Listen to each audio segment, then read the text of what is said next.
You need structure, you need predictability, and you need more of it than you think, just to keep you sane. Now, if you're lucky, and maybe a bit odd, you can deviate 5% from the norm, or 10% from the norm, or something like that, carefully and cautiously, as long as the rest of you is all well ordered in a normative manner. You might be able to get away with that, and you might be able to sustain it across time, and people might be able to tolerate you if you do it, or maybe you'll get really lucky and you happen to be creative, but reasonably well put together, and people will actually be happy that there's something idiosyncratic and unique about you. But even under those circumstances, mostly what you want is to have a routine, it's disciplined, it's predictable, and bloody well stick to it. You're going to be way healthier and happier and saner if you do that. And then the other thing that you need, because this is one of the things the psychoanalysts got wrong, I think, is that they overestimated the degree to which sanity was a consequence of being properly structured internally, you know? Because from the psychoanalytic point of view, you're sort of an ego, and that ego is inside you. And of course, it rests on an unconscious structure. But the purpose of psychoanalysis is to sort out that unconscious structure and the ego on top of it, and to make you a fully functioning and autonomous individual. But there's a problem with that, because the reason that you're sane as a fully functional and autonomous human being isn't because you've organized your psyche, even though that's important. The reason that you're sane, if you have a well-organized unconscious and ego, is because other people can tolerate having you around for reasonably extensive periods of time, and will cuff you across the back of the head every time you do something so stupid that people will dislike you permanently if you continue. And so what people are doing to each other all the time, just non-stop, is broadcasting sanity signals back and forth, right? It's like you smile at people if they're not only behaving properly, but behaving in a way that you would like to see them continue to behave. You frown at them if they're not, you ignore them if they're not, you shun them, you roll your eyes at them, you manifest a disgust face, you don't listen to them, you interrupt them, you won't cooperate with them, you won't compete with them. It's like you're blasting signals at other people about how to regulate their behavior so frequently, well, it just makes up all of your social interaction. That's why we face each other, and we have emotional displays on our face, and we're looking at each other's eyes, and we know as much as we can about what's going on with each other, given that we don't have immediate access to the contents of their consciousness. And so partly what you're doing with your routine is establishing yourself as a credible, reliable, trustworthy, potentially interesting human being who isn't going to do anything too erratic at any moment. And everyone else is around there tapping you into shape, making sure that that's exactly what you are. And that's how you stay sane. And so what happens to people too, if they don't have a routine and they get isolated, is they start to drift.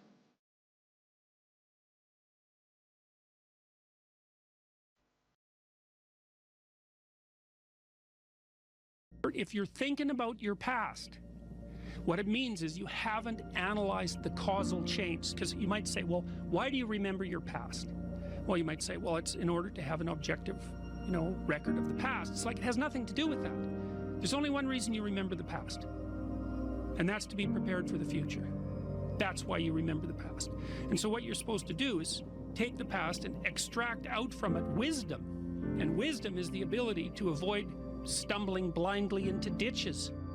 Here's a time in my past I stumbled blindly into this horrible ditch and terrible things happened to me. You need to take that apart. You need to figure out, how was it that events conspired with your participation, voluntarily or involuntarily, so that that terrible consequence emerged. You need to know why that happened and how you could react differently in that situation. And as soon as you do that, your brain will leave it alone.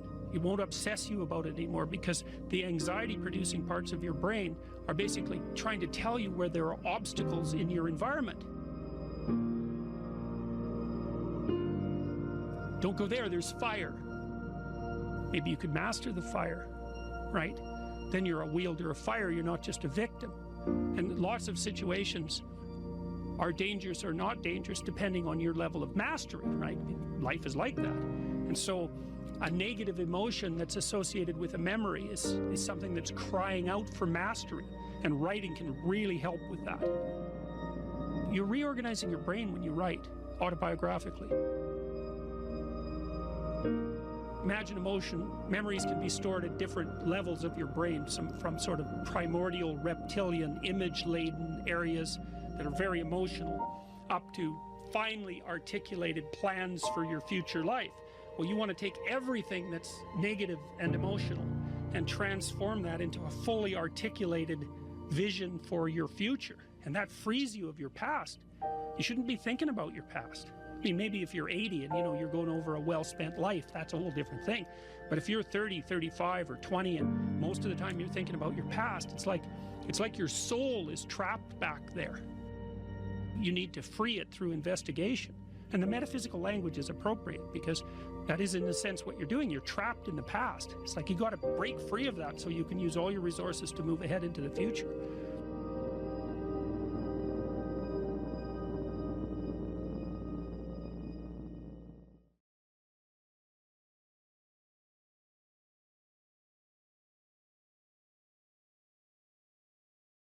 I don't have any aims, and then I say, well, pick the least objectionable of the aims and act it out for a while and see what happens, because sometimes your emotional systems are so fouled up that you have to pretend, you have to act the thing out before you can start to believe it.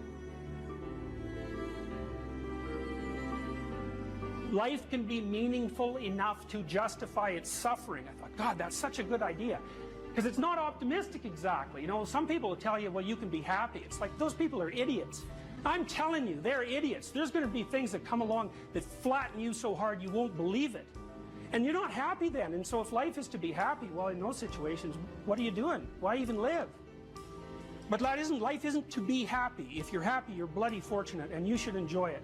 You should, because it's the grace of God, so to speak. People know when they're doing something meaningful. They can tell. So why the hell don't they do meaningful things all the time? It seems obvious. You could do it. I mean, it's hard, you know, because other people want you to do other things, and it's a struggle, but everything's a struggle. Oh, I get it. I see why. It took me about 10 years to figure this out. People have a choice. Choice number one: nothing you do means anything. Well, that's kind of a drag, right? It's meaninglessness of life and all that, existential angst. You know, that's kind of a pain. But the upside of nothing that you do is meaningful is you don't have to do anything. You've got no responsibility. Now, you have to suffer because things are meaningless, but that's a small price to pay. The alternative is everything you do matters. Really. If you make a mistake, it's a real mistake. If you betray someone, you tilt the world a little more sharply towards evil rather than good. It matters what you do. Well, if you buy that, then you can have a meaningful life. But there's no mucking around. It means responsibility. It means that the decisions you make are important. It means that when you do something wrong, it's wrong. Well, do you want that?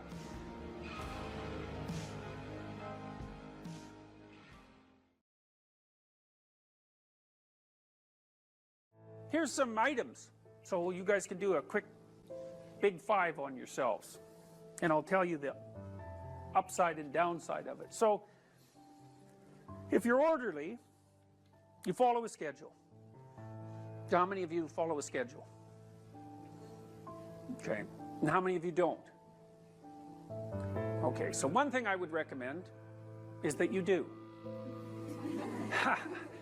And I'll tell you why. Like, intelligence is a very good predictor of academic performance.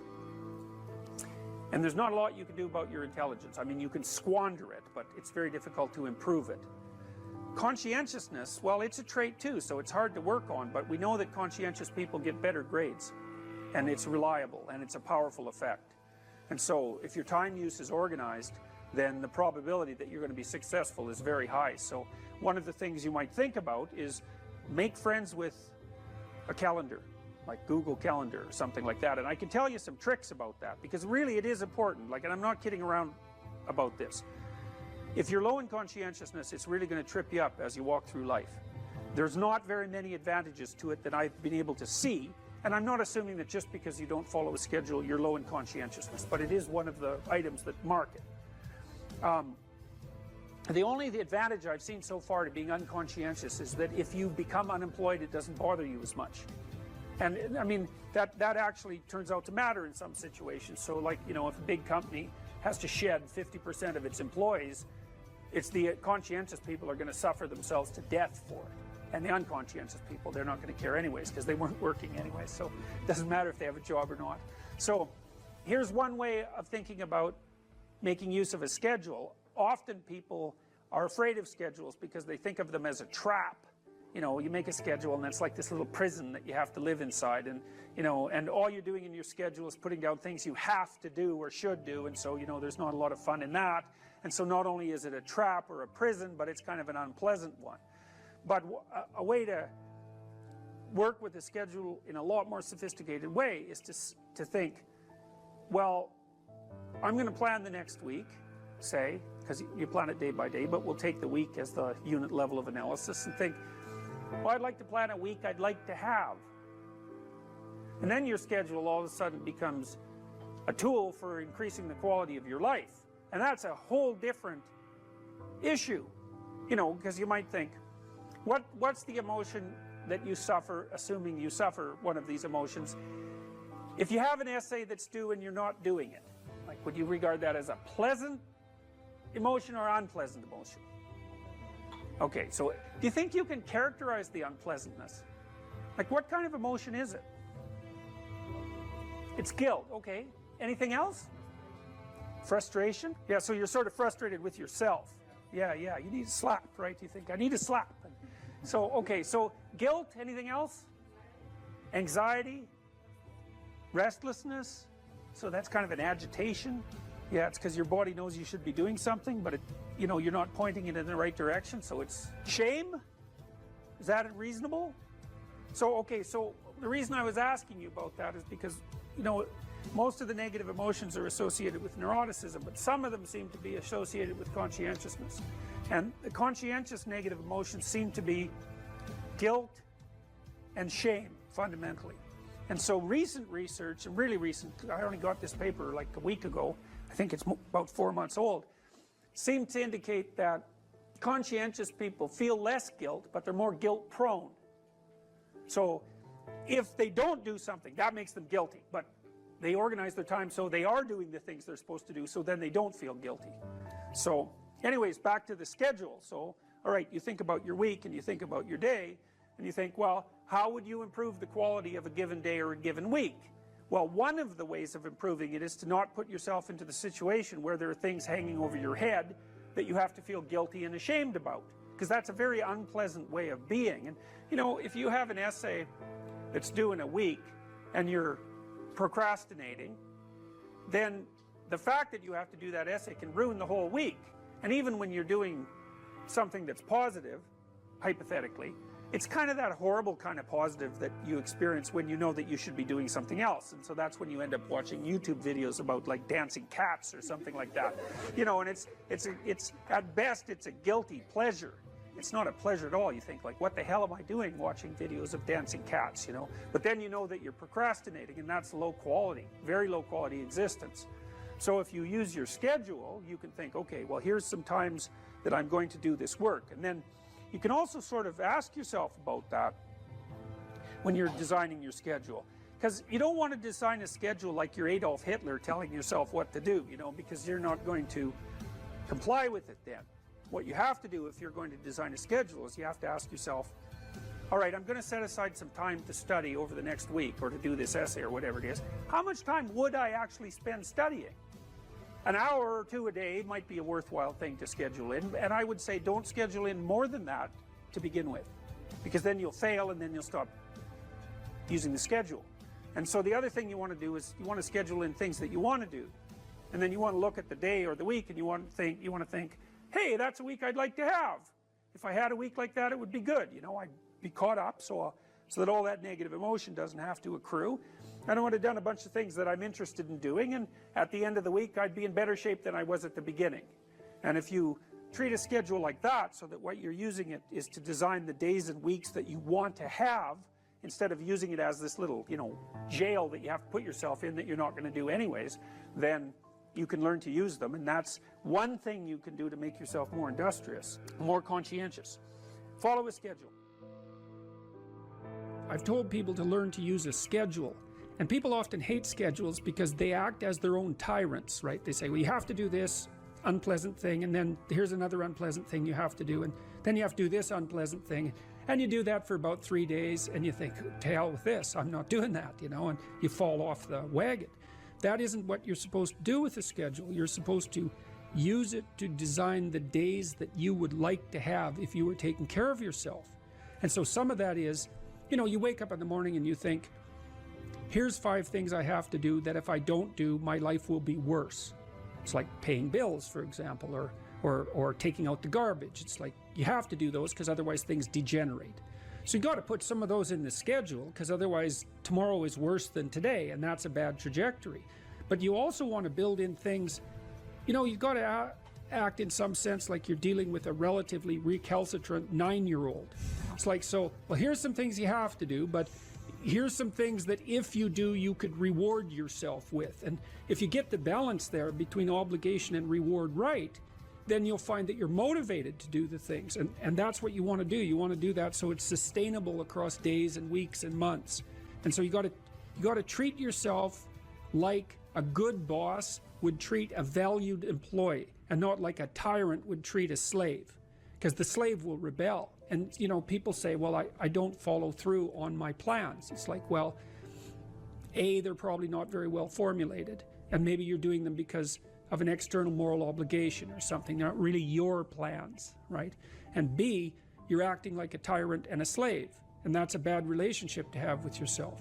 Treat other people as you would like to be treated. It works both ways. You also treat yourself like you treat other people properly. So that's a necessary thing, and often people don't do that. But the scheduling is really important.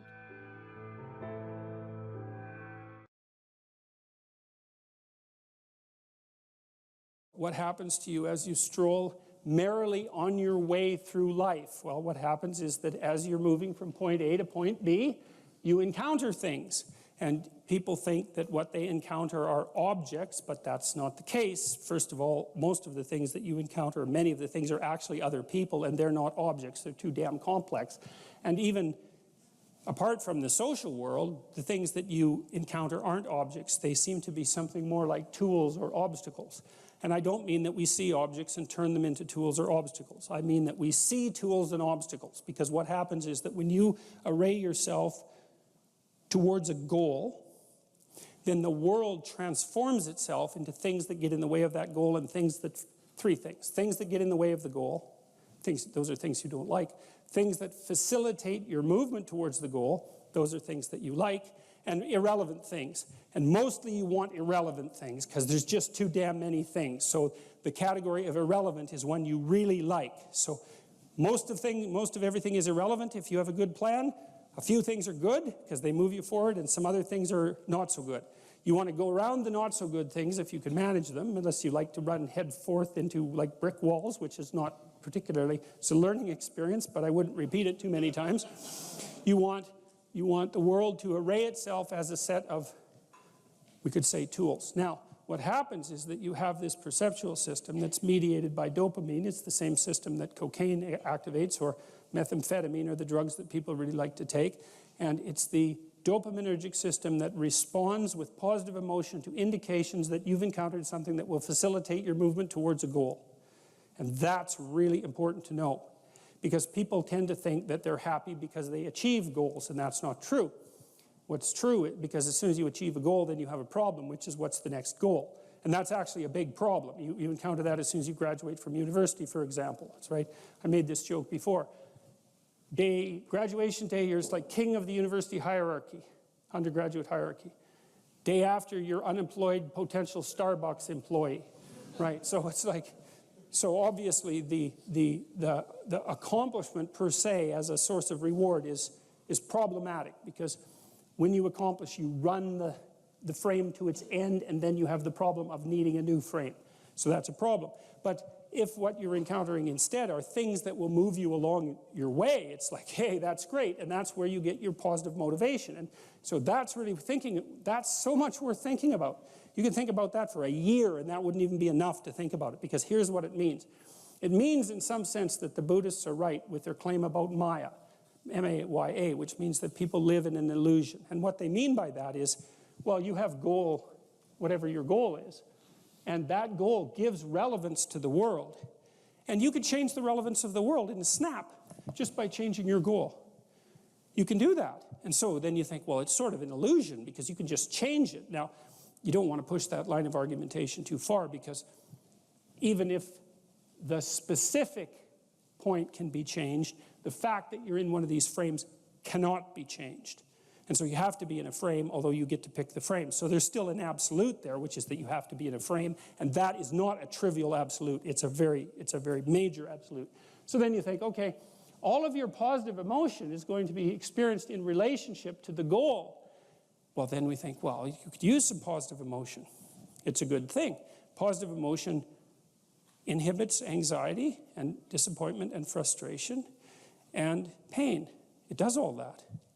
Technically, it does that. That's why a football player with a broken thumb who wants to score a touchdown can go out there and, you know, play the football game, even though it's a kind of an arbitrary goal, right? It's like, really, you're going to go out there and like risk your hand to fire a pigskin through some poles?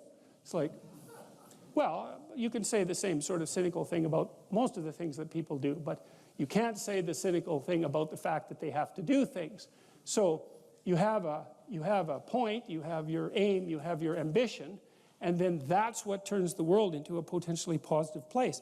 And here's the kicker. This is so cool. The higher the aim, the more the positive emotion. So that's you think, well, why should I bother? You know, why should I bother doing something lofty and difficult? It's like, because it's worth it. That's why. Because the alternative is stupid suffering. Because really, because what happens is, like, you don't need a framework in order to suffer. You can just lay there day after day and suffer, right? That's easy. So that's the default condition. If you don't have a lofty ambition, then you suffer miserably. And the reason for that is life is really complex, short, finite, full of suffering, and beyond you. And so you can just lay there and think about that, and it's horrible. And so that's not helpful. It's just not useful. And so, you know, people often say life is meaningless. It's like, no, it's not. That's wrong. Because if it was meaningless, that'd be easy. You could just sit there and do nothing, and it wouldn't matter, right? It'd be like you were like a lobotomized sheep. It's just irrelevant. But that isn't what happens. When people say that life has no meaning, that isn't what they mean. What they mean is, I'm suffering stupidly and intensely, and I don't know what to do about it. Well, the suffering is meaningful. It's just not the kind of meaning you want. So how do you get out of that? You adopt, you note the baseline of suffering, which is very, very, very, very high. And then you say to yourself, okay, I need to do something that justifies that. And that's not so easy, because the baseline for suffering is high. If you're going to make something of yourself, let's say, so that it's worthwhile to exist in the world, then you have to aim at something that's so well structured that you can say, yeah, earthquakes, cancer, death of my family, dissolution of my goals, ultimate futility of life, and the heat death of the universe. Hey, it doesn't matter, it's worth it. So imagine you have a goal in mind. You want to get to work in the morning. I used to ask my students a question like this, is like, what? Maybe they're going to write an essay. Why are you writing the essay? Why are you in class?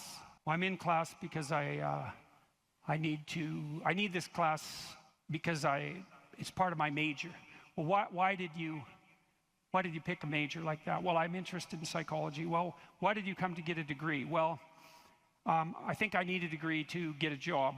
Well, why do you need a job? Well, I need a job to keep body and soul together, and maybe to be productive, and maybe to, you know, establish a name for myself. And why do you want to do that? Well, because, you know, it's part and parcel of living properly. And why do you want to live properly? And well, then, and how would you live if you lived properly? And at that point, people are usually unable to answer, you know, because you can just push people with questions about why until they run out of explanations.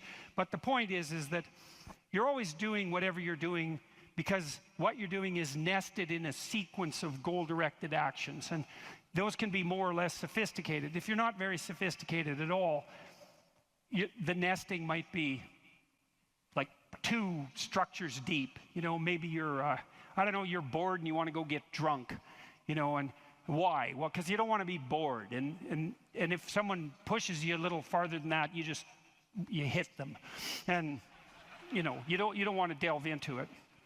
But if you're sophisticated, you have a pretty good hierarchy of answers. So you might say, well, why do you want to be a productive and generous citizen? And like I said, people usually bottom out there, but you could say, well, that's part of reciprocal altruism, and if I'm productive and generous, then that'll encourage other people to be productive and generous, and if we're all productive and generous together, then there'll be more for everyone, and we'll all get along better, and we'll get along for a longer period of time, and that'll make us all more stable, and that'll make our societies better. And then you might say, well, why is that relevant? You might say, well, because the alternative to that is something like a descent into something approximating hell, and so that's part of a reflection of the divine order and the eternal battle between good and evil. And then you could push it farther than that, and you could say, well, are you going to be on the side of the redemptive hero, or are you going to be on the side of the eternal adversary? Like, you can keep digging down farther and farther, and the farther down you dig, the more you get down into what you might describe as the implicit religious substrate. And it's very much useful to know that and to make as much of that conscious as possible. So now imagine that you've come to this talk tonight because you've decided to aim up. And maybe you haven't formulated that precisely explicitly, but something is driving you in this direction. And then you come to the talk and you find out that I'm talking about something that isn't what you expected, and it doesn't seem to be moving you along on your pathway forward to that end. And what's going to happen is you're going to be disappointed. And you might be anxious too. You're going to be disappointed because disappointment signals that you're experiencing something that's not relevant to the goal that you are attempting to pursue, and that might in fact be interfering with it. That's what negative emotion does. And maybe if you're disappointed in what I say, that also makes you anxious because you assumed that you would come here and I would say something relevant, and because you assumed that you knew who I was, and then it turned out that I didn't, and then you don't know who I am, and then you don't know what you're doing here, and then you get anxious. And the reason you get anxious is because that's what anxiety is for. It tells you when the pathway to your goal has been disrupted, so multiple pathways have now emerged. So imagine you're driving your car to work and it quits. And what happens is you get anxious. And the reason you get anxious is because, well, you were beetling along quite nicely in your world, and everything was reduced to like a unidimensional simplicity. You weren't in a car as an object, you were in a thing that took you to where you wanted to go, and it was just doing what it was supposed to be doing, tracking you along the pathway to your goal. And then it fails and you're off on the side of the road, and you get anxious because how the hell are you going to get to work? And what if you don't get to work? And is your boss not going to be very happy with you? And maybe this is the 3rd mistake you've made this week. And what if you get fired? And weren't you an idiot for buying this car? Maybe you shouldn't have a car at all. Maybe you should have walked to work. And, you know, maybe you should take a bicycle, because after all, that would save the planet. And, you know, and maybe now you have to take your car to a mechanic, but the last time you went to the mechanic, you got ripped off because you're too stupid about vehicles to manage one, and you're kind of stupid about technology in general. And aren't you stupid? And maybe you're too stupid, and isn't your wife going to... That's anxiety, right? And that's the emergence of a multiplicity of pathways, right? And so what anxiety signifies is the degeneration of an attentional hierarchy into multiplicity. And the reason you get anxious and it feels bad is because now your body can't compute how much energy you have to put out in order to get to your goal. And so you can't organize the world. You're apt to use more resources than you'll replenish. And if you continue to do that, then you'll die. And so anxiety is a signal that complexity has reemerged, chaos. That's the eternal dragon of chaos. Chaos has reemerged because your narrative has collapsed. And so that's negative emotion. That's what negative emotion signifies, is that it's the collapse of an organizing narrative. And so that's very interesting to know. So you feel positive. If I walk on the stage and I know I'm supposed to go to the front of the stage, say, and the reason I want to do that is because I know I have to talk to you, and and I want to talk to you because I think it's valuable to talk to you, etc. That's nested in a hierarchy of value. And if I see a clear pathway to the front of the stage, then that actually produces positive emotion. And that positive emotion impels me forward, because positive emotion does impel you forward. That's what it's for. That's how positive emotion is linked to action. So if you're enthusiastic because you can see a pathway forward to a valued goal, and that enthusiasm manifests itself. This is true even neurochemically. It manifests itself as positive motivation to move forward. And not only that, if you're moving forward and it's working, your brain tracks the fact that it's working, and then that's linked to dopamine release, by the way, which is what cocaine releases. It's linked to dopamine release. And the other thing your brain is doing, even when you're just walking to where you want to go, if you're successfully walking there, your brain tracks what you're doing. There's circuits that are activated while you're doing it. And if what you're doing results in the result you desired, then the dopamine floods those little neurons that are active, and it makes them grow and flourish. And so as you practice something that's working, the circuit that is activated as you're practicing is bathed in dopamine, and that makes it stronger. And that feels good.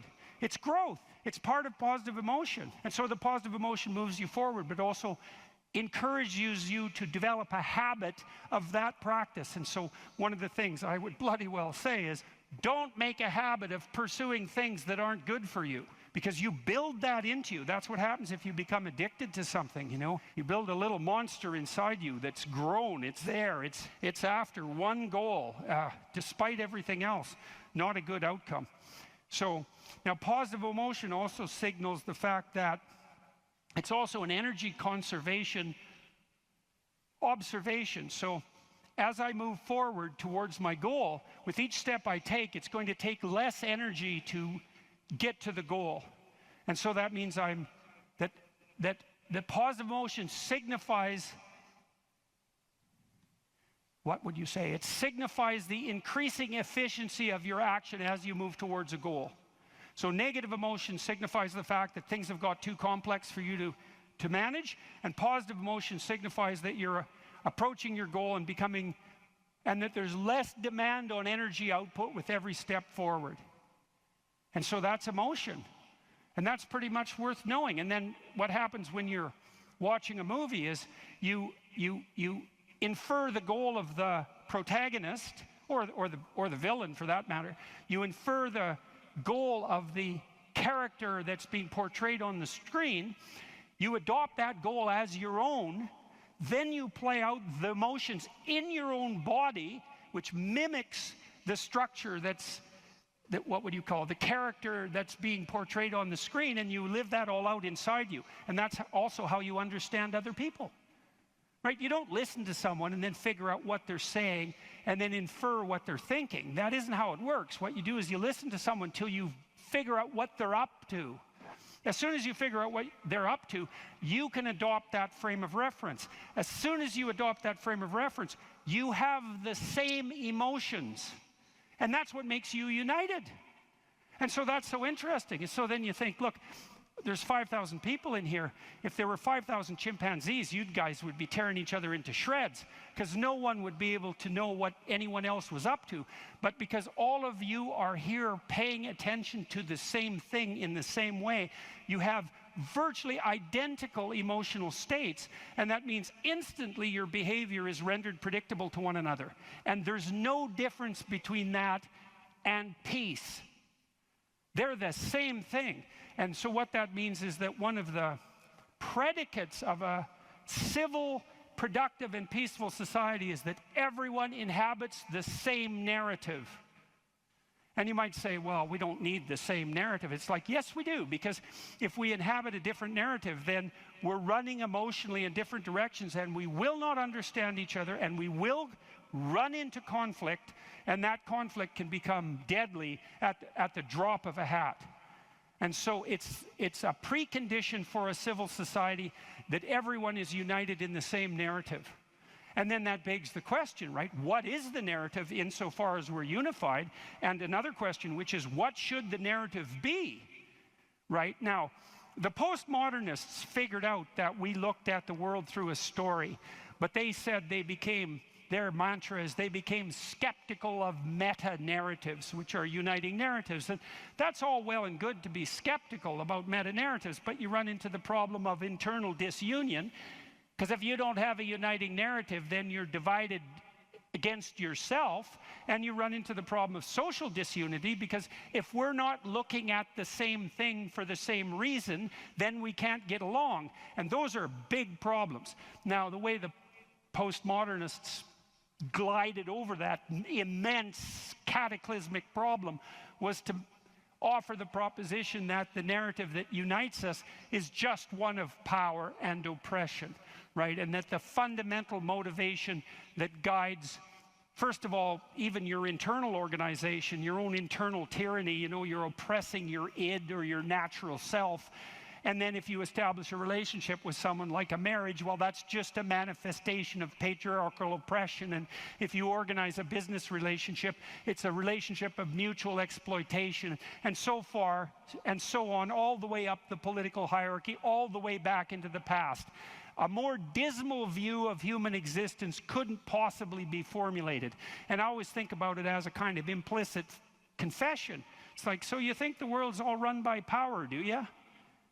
Okay, I know what game you're playing and attempting to justify, and it's completely bloody preposterous, because first of all, if you tyrannize yourself, you're going to be one miserable creature. Plus, you're going to rebel constantly, as you already know. I'm sure all of you have tried at one time or another in your life to force yourself to do something with a whip, so to speak, and what you instantly find is that you're so condemned to be free that you'll even resist your own tyranny, right? Try telling yourself to do something and see if you do it. I'm going to go to the gym. That's New Year's. I'm going to the gym 3 times a week, 2 hours a day. It's like, no, you're not. You're going to last like 3 days. And then you're going to find an excuse. The rebellious part of you is going to find an excuse, then you're not going to do it. And it's a bloody mystery, isn't it? Because you'd think you could tell yourself what to do. Because otherwise, who are you? You know, you're the part that told yourself what to do, but you don't listen, so what the hell's that part? That's you, that's for sure. So you can't even tyrannize yourself with any efficiency. And then if you're married, men, you're married, try tyrannizing your wife.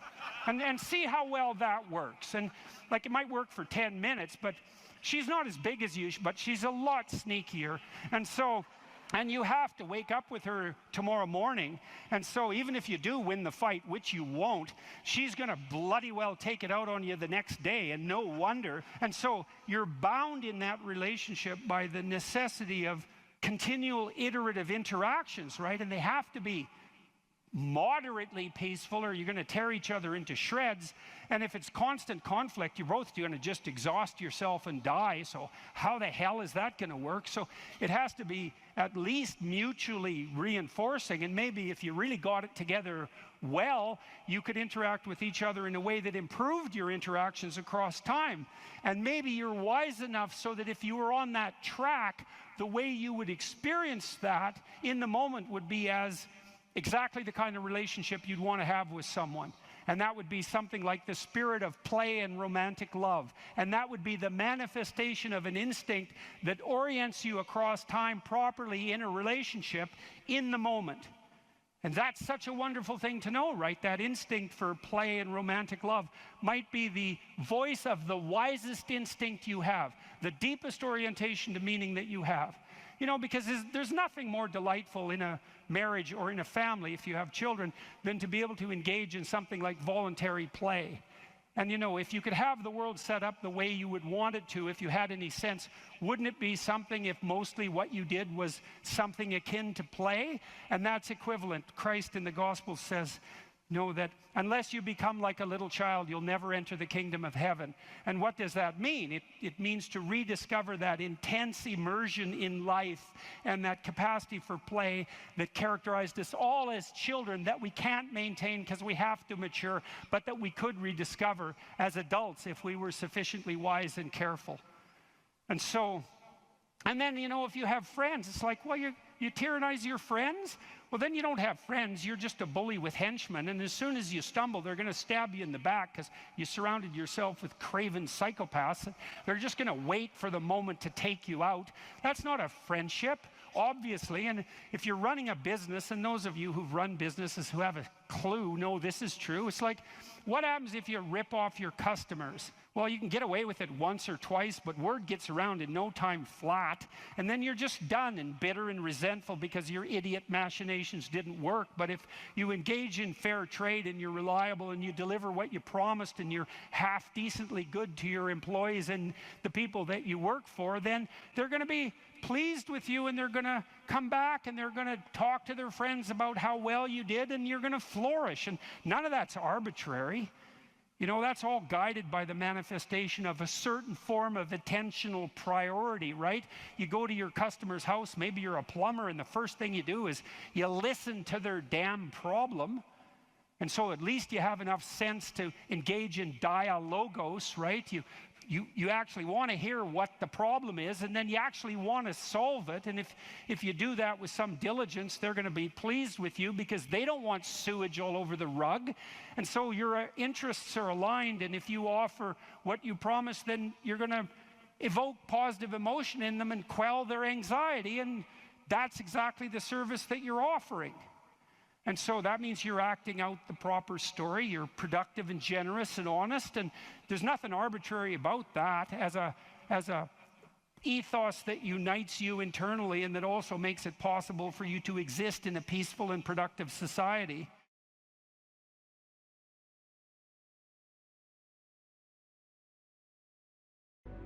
We were sitting in the first row of the plane, and do you remember the guy was a young black man? He sort of ran onto the plane. He was wearing a yellow vest. He was a worker working the bridge or something. And he came up to you and he said, I'm not supposed to be on the plane right now. I'm not supposed to say anything, but you helped me turn my life around. I got this job because of you. And what I remember more than anything else is he had this huge smile on his face. But it wasn't because you told him to go out there and be happy. It was because you told him to go out there and fix some stuff. And I think that's exactly what you're talking about right now. Those experiences are so life-sustaining. It's so remarkable to have that happen, and that's something I've been immensely privileged to constantly experience, although there's also something about it that's extremely painful. You know, the magnitude of that joy is sort of proportional to the obstacles it had to overcome while it was attempting to manifest itself. You know, and one of the things I'm sure you saw on the tour, and I don't know how this affected you, was the depth of hunger for encouragement that exists everywhere, as far as I can tell. And everyone wants to be appreciated when they bring their best to the table. That's why the current assault on merit is so unbelievably brutal, because it will deny everyone the right to be appreciated for being their best. And you might ask, well, when does the best become your enemy? And that's easy. It's when you flee from it.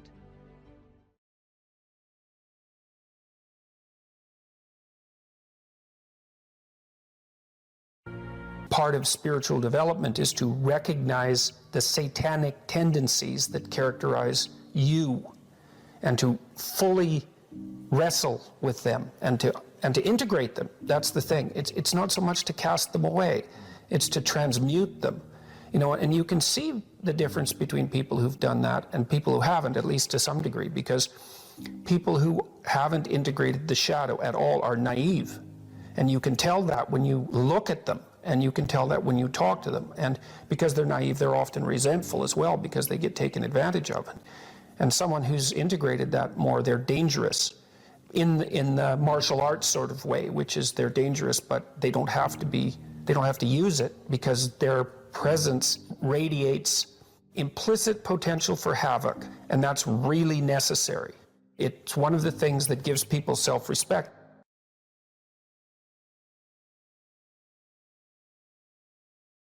Every time you learn something, you learn because something you did didn't work. And that exposes you to the part of the world that you don't understand. Every time you're exposed to a part of the world that you don't understand, you have the possibility of rebuilding the structures that you use to interpret the world. That's often why it's more important to notice that you're wrong than it is to prove that you're right. One of the things that you're supposed to learn in university is precisely that. It might be useful to listen to people that annoy you on the off chance that they know something that, if they tell you, you can use instead of dying. Talking to people who agree with what you say is like walking around in a desert. You already know everything that they say. The reason you're associating with them in that situation is so that they never say anything that challenges you, because you're afraid that if you go outside of what you understand, that you won't be able to tolerate the chaos. But it isn't the case. People have an unbelievable capacity to face and overcome things they don't understand. And not only that, that's essentially what gives life its meaning. The Buddhists say life is suffering. And you think, well, if that's the case, why bother with it? And people do ask that question, and they ask it in ways that result in their own destruction, and worse, in the destruction of others. So, for example, people who become particularly cruel, particularly in a genocidal manner, are more than willing to dispense with as many human beings as they can possibly train their sights on, because they're so disgusted by the nature of human limitation that they'd rather eradicate it. And lots of people become suicidal because they can't bear the conditions of their own existence. And suffering is real, and it's inescapable. So the question is, what do you do about it?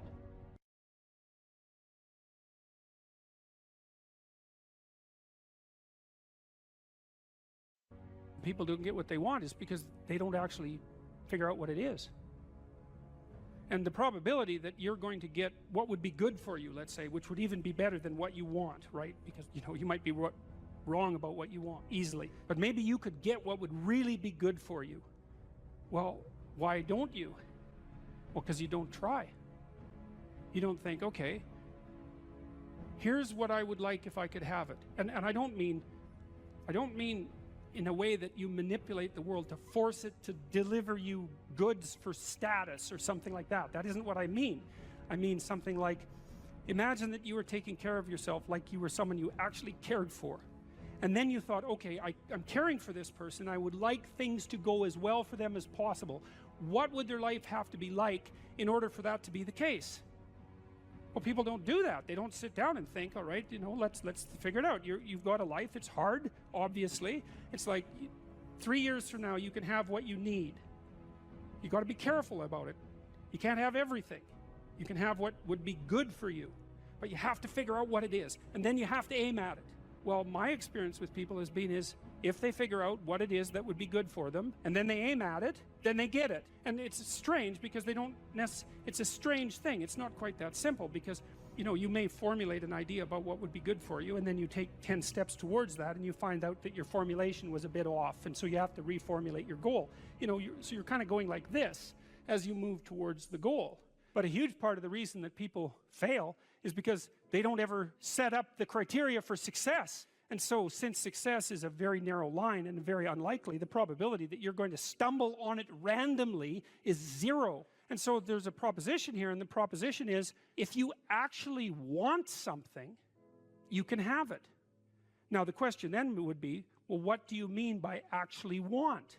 And the answer is that you reorient your life in every possible way to make the probability that that will occur as certain as possible. And that's a sacrificial idea, right? It's like, you don't get everything, obviously, but maybe you can have what you need.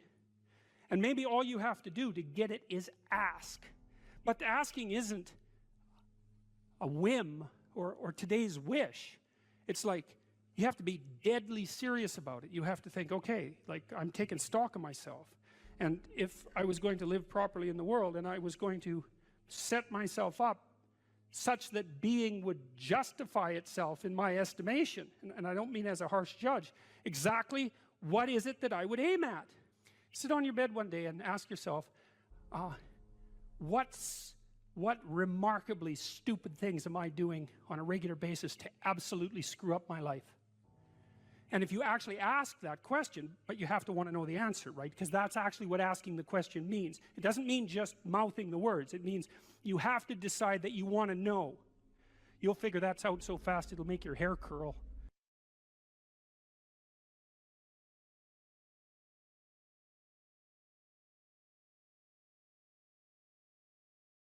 Someone who is incapable of cruelty is a higher moral being than someone who is capable of cruelty, and I would say, and this follows Jung as well, that that's incorrect, and it's dangerously incorrect, because if you are not capable of cruelty, you are absolutely a victim to anyone who is.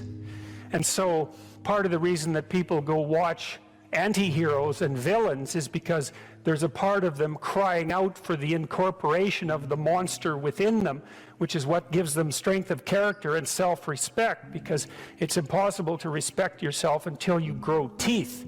And if you grow teeth, then you realize that you're somewhat dangerous, or maybe somewhat seriously dangerous, and then you might be more willing to demand that you treat yourself with respect and other people do the same thing. And so that doesn't mean that being cruel is better than not being cruel. What it means is that being able to be cruel and then not being cruel is better than not being able to be cruel. Because in the first case, you're nothing but weak and naive. And in the second case, you're dangerous, but you have it under control. And you know, a lot of martial arts concentrate on exactly that as part of their philosophy of training. It's like, we're not training you to fight. We're training you to be peaceful and awake and avoid fights.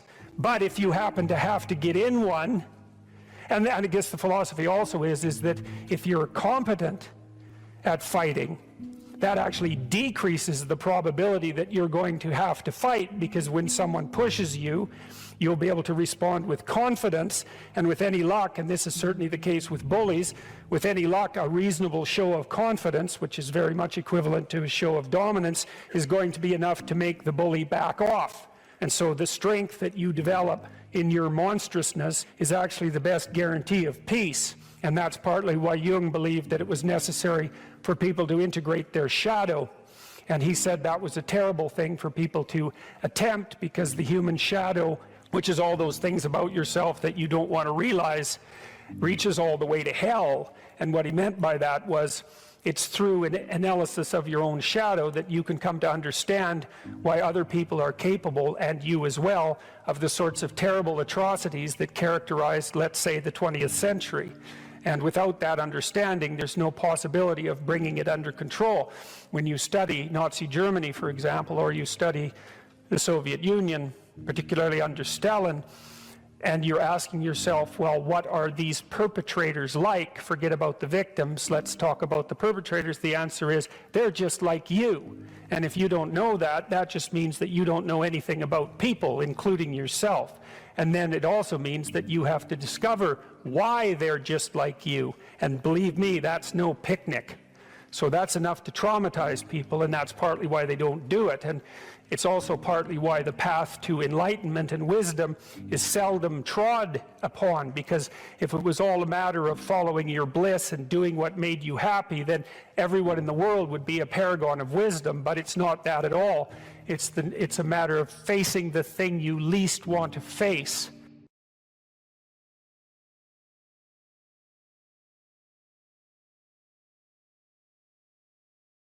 If you concentrate solely on your career, you can get a long way in your career. And I would say that that's a strategy that a minority of men preferentially do. That's all they do. They work like 70, 80 hours a week. They go flat out on their career. They're staking everything on the small probability of exceptional status in a narrow domain.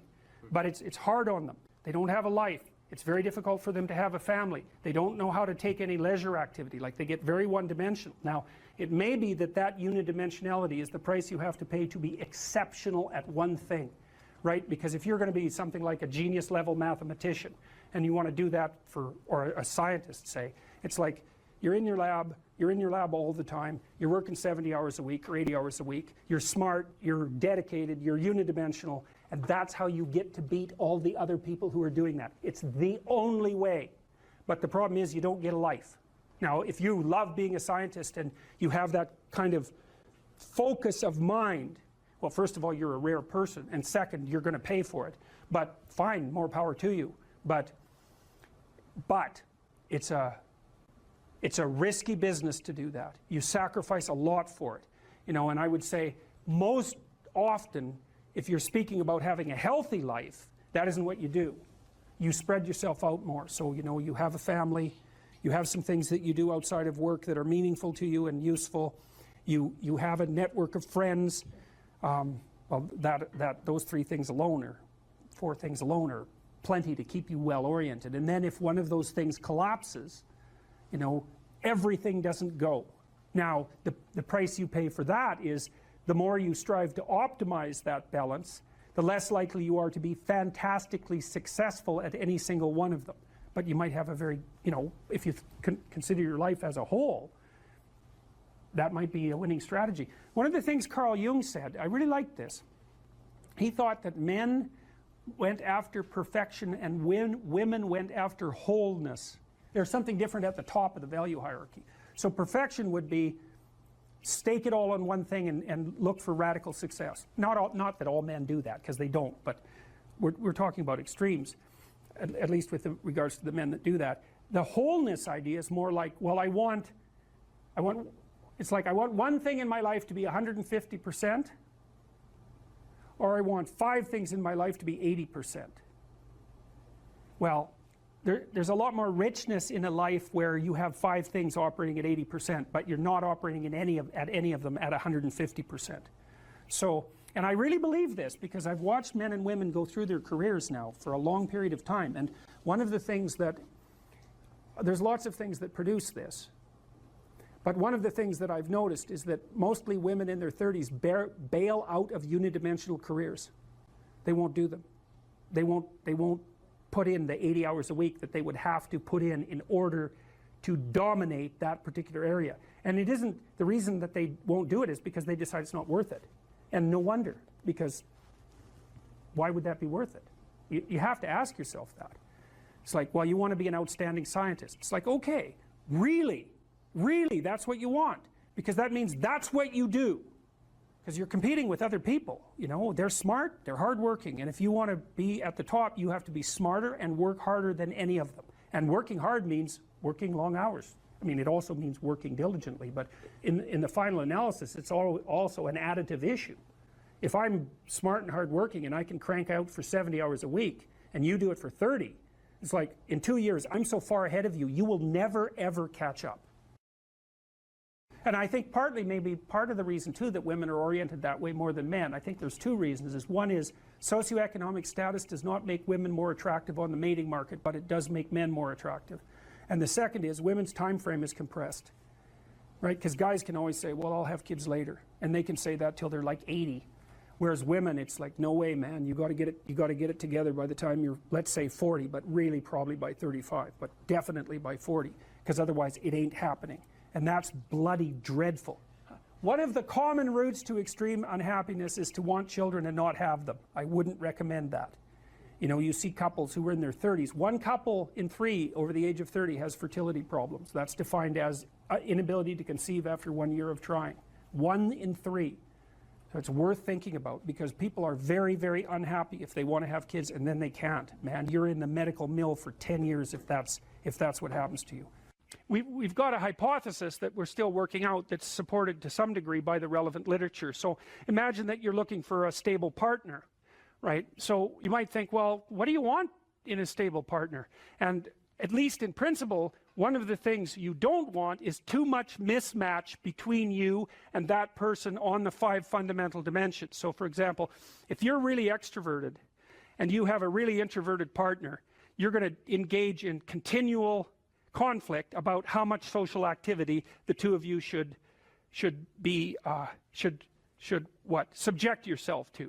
And it's very, very difficult for people who widely differ on those dimensions to come to consensus, because it's not just a matter of opinion, right? It's really a matter of different, if you're looking at extremes, of really different types of people. And the thing about introverts is they just don't enjoy large-scale social interaction that much. One-on-one, they're often fine, but in a group, they don't like that, and it tires them out. Whereas a real extrovert, it's like you isolate them, and they just wither on the vine, because a huge part of what actually motivates them in a positive way is tangled up with social interaction.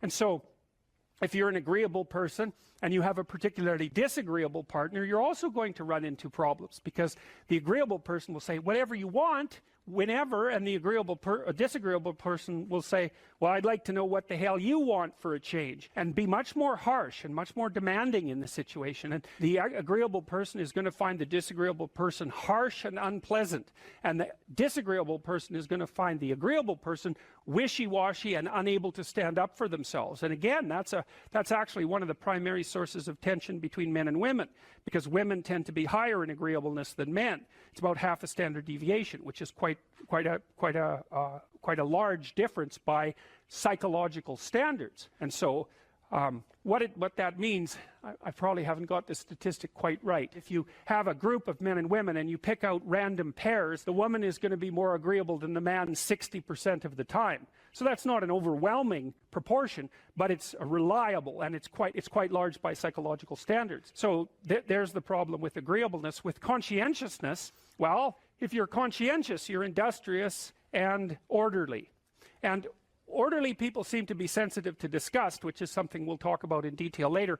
We've had a hard time specifying exactly what makes industrious people industrious, because it's hard to come up with an animal model for that sort of thing, and there's no theoretical model. But our latest idea is that, it's not my idea, it's actually the idea of my graduate student, Christine Brophy, is that industrious people find it unpleasant and unsettling to not be doing something.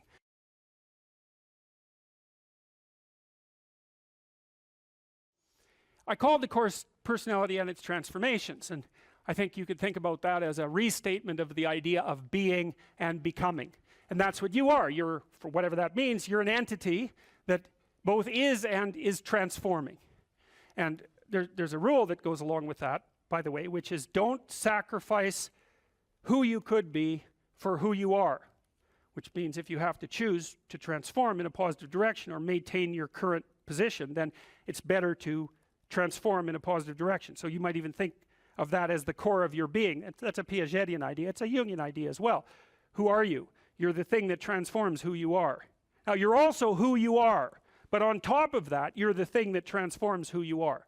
And I do think that that's not an arbitrary statement. You know, one of the things that modern universities do dreadfully now is convince their students that value structures are relative, and that's a big mistake.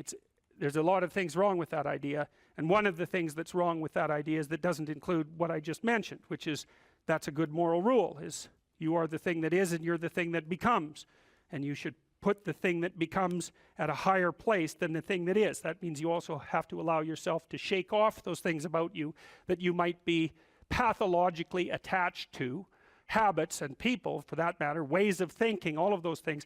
You have to allow yourself to shake those off, and that's more like a burning. That's why the phoenix is the symbol that it is, right? It's old and it deteriorates, it bursts into flame, and then it's reborn. It's like, well, do you want to be reborn? It's like, well, that's not the question. The question is, do you want to burst into flame? And the answer to that generally is no, but that's the wrong answer. The right answer is you let all that nonsense burn away. And you know, and you might say, well, I don't know what I should leave behind, and the answer to that is that's a lie. You know some of the things that you should leave behind. All you have to do is ask yourself. You'll come up with a list instantly of 100 stupid things that you're doing that you know you could stop doing. Some of them maybe you don't know you could stop doing. It's like, well, fine, leave those alone for now. But there's a bunch of things you perfectly know well that you could stop doing that would improve your life. And so do that, see what happens. That's a good idea. All right, so it's personality and its transformations, because partly I wanted to talk to you about what you are as a human being and also as an individual, but also what you could become. And that's actually a crucial question in the domains of clinical psychology in particular, because a lot of what you're doing with people as a clinician is trying to figure out who they could become. That's right, you have a problem, your life isn't what it could be. It's like, fine, let's see what it could be like if we changed it. we'll figure out how to change it. That's got to be a negotiated dialogue, right? Because like, I don't know what the hell you should do with your life. I can help you figure it out, maybe. We can talk about it, but you are the person who has to decide if the things that you're aiming for, you know, get you out of bed in the morning, because that's really that's at least one of the crucial issues. So you got to specify the goal.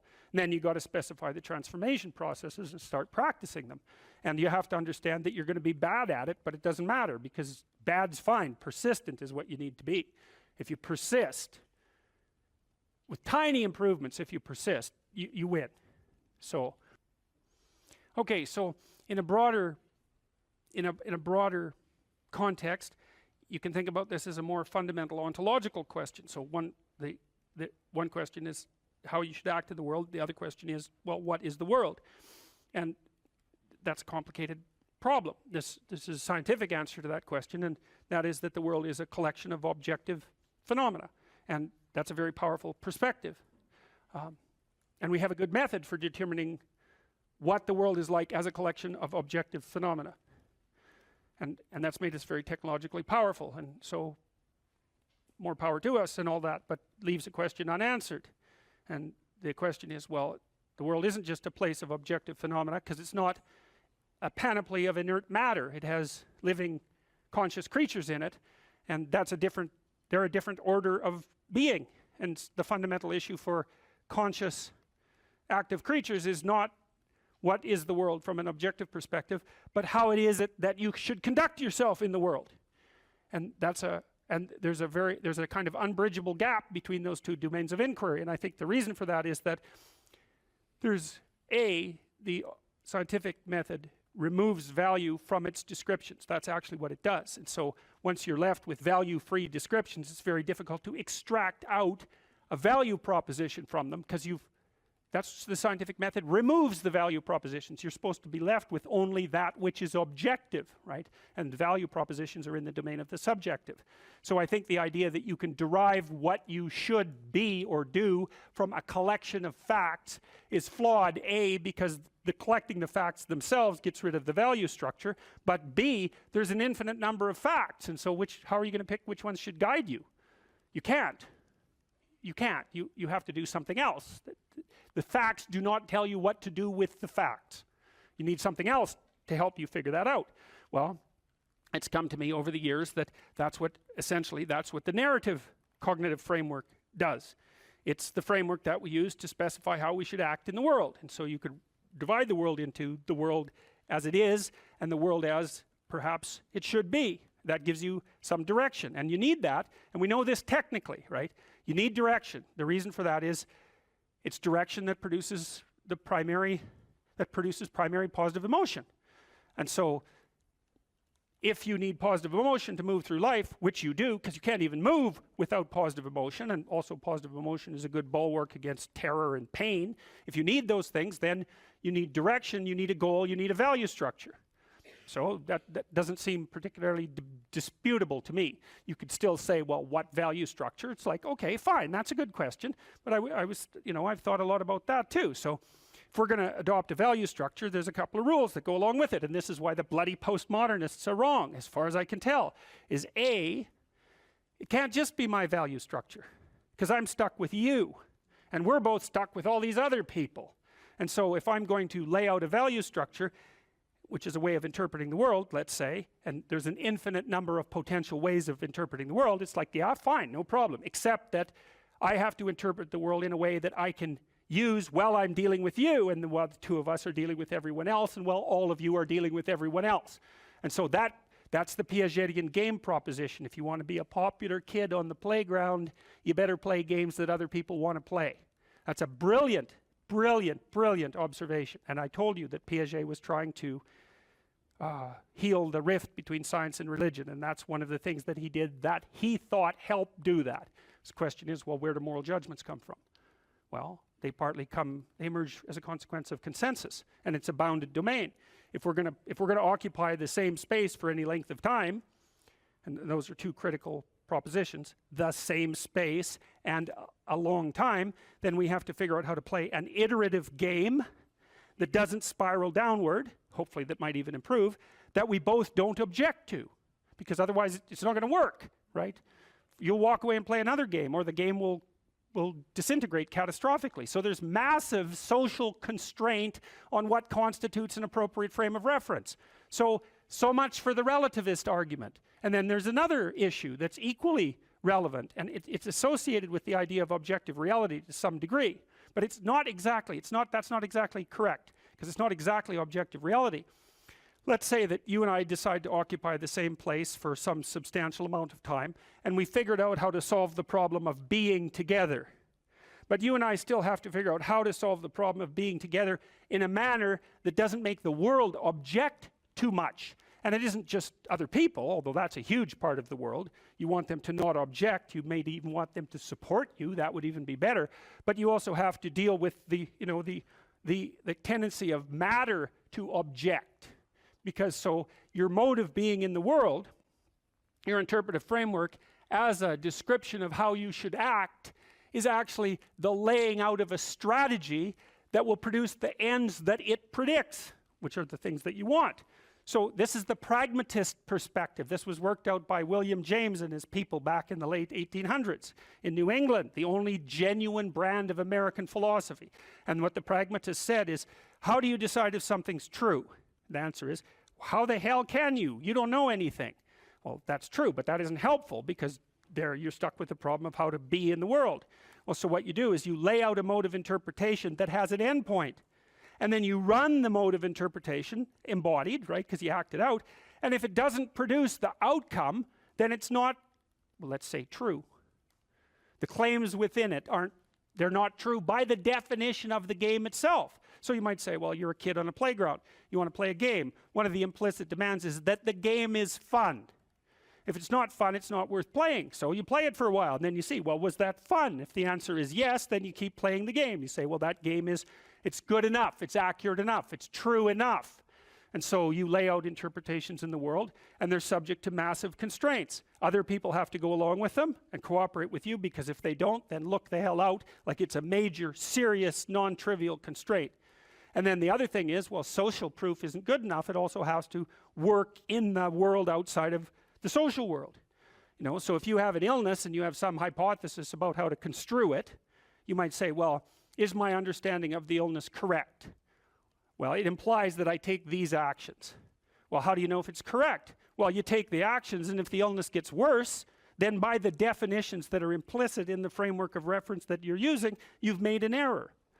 And so there's no relativism in that. You could still say, well, there's a lot of potential solutions to any potential set of problems. It's like, yeah, there's lots of different ways to play chess on a single board.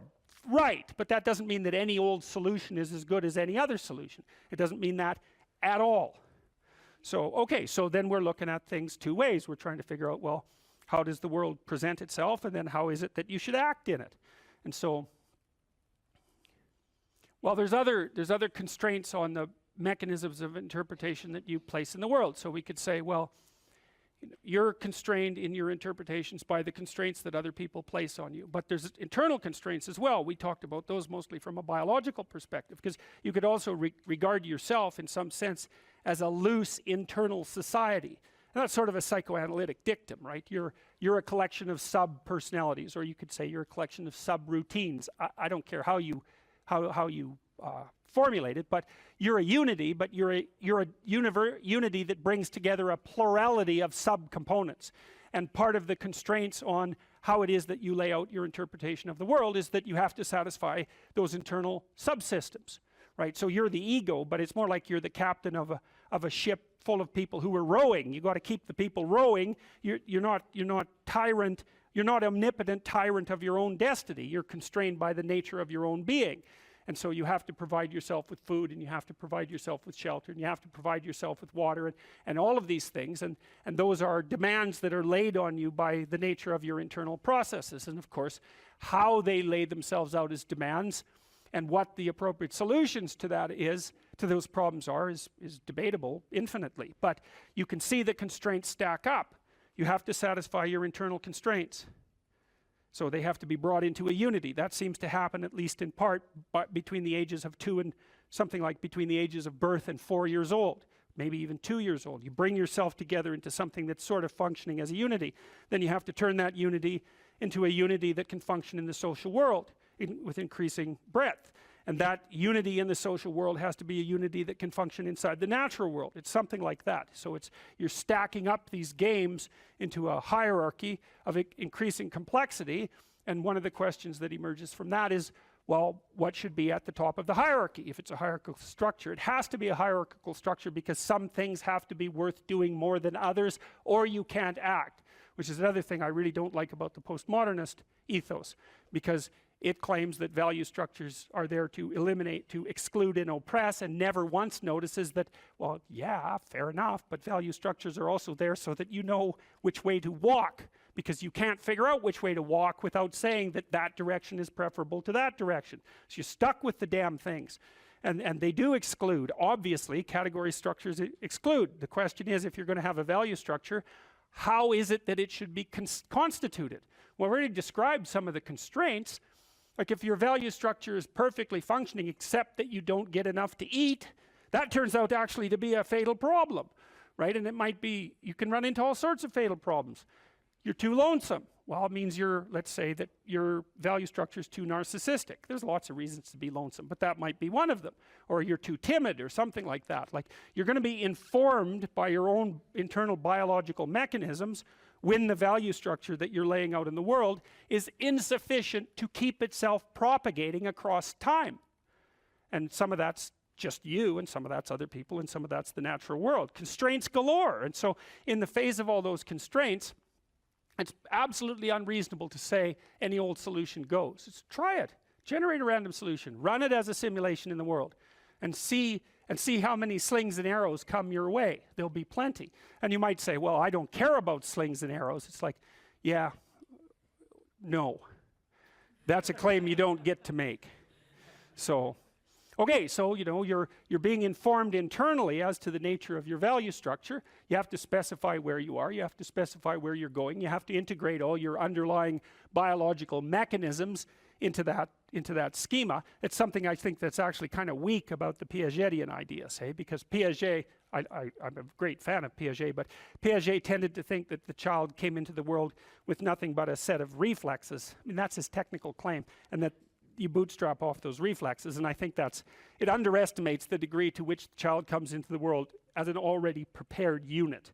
And I mean, he just thought of those things as so self-evident that you don't need to talk about them, but that's actually not true. You do need to talk about them. We know, for example, that if you provide children with food and shelter, and adequate food and shelter, but you don't interact with them socially, almost all of them die in the first year, right? It's not optional. Touch is not optional for children. Attention is not optional for children. Play is not optional for children. So it isn't just like, well, the child comes into the world with a set of reflexes and can adapt to any old environment. It's like, no, the environment has to be structured in a certain way or the child will die. And it's very interesting when it comes to things like play and touch, because you wouldn't think of those as fundamental necessities, right? But it turns out that they are. If you deprive a child badly enough of play and touch in the first 3 years of their life, even if they survive, what comes out at the end of that is often something that's like barely recognizable as a functional human being and cannot be repaired after that point. And that experiment was done with Romanian orphans back in the 90s. So it was an ugly situation, to say the least. Okay, so now you take these underlying biological systems and maybe they aggregate themselves into something that vaguely looks like your temperament, your 5 temperamental dimensions. So maybe if you're an extrovert, you're dominated by the dopaminergic system, just like you are if you're high in openness, and if you're high in neuroticism, it's mostly that you're dominated by anxiety systems and systems that mediate emotional pain. And if you're agreeable, you're dominated by the function of the underlying maternal/care affiliation systems. But so you could say, well, you've got these loose, you've got a multitude of fundamental biological predispositions that manifest themselves as implicit stories, something like that, and they organize themselves into the primary temperaments, and the primary temperaments are biasing factors that determine in part the nature of the interpretive structure that you're going to lay out in the world. It's not entirely determined by your temperament. We know that personality is only predicting something like, let's say, 10% of the variance in most complex social outcomes. And the other elements are, well, temperamental as you might be, you still have to get along with other people and the world. So you come in with these internal biases, but they still have to be modified extensively by your social and your natural surround. Okay, and then you develop your routines from the bottom up, as Piaget pointed out, and sometimes from the top down, because now and then you can think yourself into a radical transformation. But mostly what you're doing is building the micro units of your interpretive schemas and your behaviors and aggregating them into higher order structures that you can then tag with higher order abstractions. And we talked about that. You can't tell a 3-year-old to clean up his room. And the reason for that is those are empty boxes as far as the kid's concerned. Clean, he might have room, he might have that. Clean he doesn't have. He might have pick up the teddy bear and put it in that space, right? So that's one of these little micro routines. And maybe you say, you put 20 of those micro routines together and now you can say, clean up your room. And basically what you're saying is, implement the 10 micro routines that you've learned. And so a well-functioning personality has all the micro routines in place. That's actually something that you help people with if you're a behavioral therapist, because one of the things you assume if you're a behavioral therapist is that sometimes the reason people aren't doing things is because they don't know how. You know, sometimes maybe the person's depressed but potentially high functioning. They got all the damn micro routines. They're well socialized. They're just dormant. You got to get them awake again and implementing them. But sometimes you get someone in your practice, say, who's just been neglected like you cannot believe, right? The parents never paid any attention to them, or maybe just punished them every time they did something good. That's really fun. And then, you know, they didn't make friends, and so they're really, really vague and poorly articulated. And so then what you do is you work at the bottom of the micro routines and get them to practice building up all these little attributes that they didn't build up. And you know, one of the things you can think about in terms of character development is, so now maybe you understand something about your own personality. You might say, well, what could you do to improve your personality? And the answer is, develop some of the micro routines on the other side of the personality distribution. So if you're disagreeable as hell, maybe you could start learning how to do nice things for people. And that actually works, by the way. So if you take disagreeable people who are depressed and you get them doing nice things for other people, their depression tends to lift.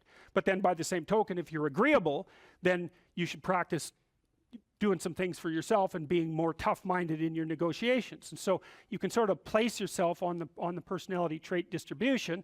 You know, you're extroverted. It's like, okay, man, learn to spend some time with yourself, right? You're low in openness. Well, try reading a book that's outside of your, you know, your sphere of interest now and then. If you're conscientious, well, you should probably learn how to relax occasionally, and so forth. So you can, I think partly what you're doing as you're developing your personality is not moving the mean much, the average, where, you know, where you're located, but you're extending the standard deviation so that you're a bigger bag of tricks than you were before. And I think you can practice that consciously. It's like, you're hyper orderly. It's, well, get a dog, you know. Dogs are messy, horrible things, you know. It's just what you need if you're hyper orderly, because they're going to leave hair everywhere and force you to live with it. Well, one of the things that I think can be really useful, and this is also a skill that will serve you well for the rest of your life, is to start using a schedule, like a Gmail calendar, and schedule in studying time, for example. Now, so I've got some thoughts about using a schedule. People often don't like schedules because it's like developing your own tyrant. You know, it's, okay, well, here's a whole bunch of things I have to do tomorrow. That's my schedule, and I better stick with it, or I'm a bad person, I'm a failure. And that's not the right way to go about it, the scheduling. What you want to do with the schedule is design the day that you would like to have. Now, some of that's going to involve responsibilities that you have to live up to, or your life will get worse, right? So, but I would say, if you're trying to start learning how to manage your school stress, is like, schedule in 10 minutes of homework.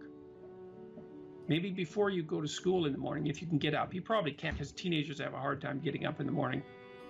But start with 10 minutes. See if you can train yourself to sit down for 10 minutes after dinner, some regular time, and do 10 minutes of homework. And that's it. Put that in there as a goal.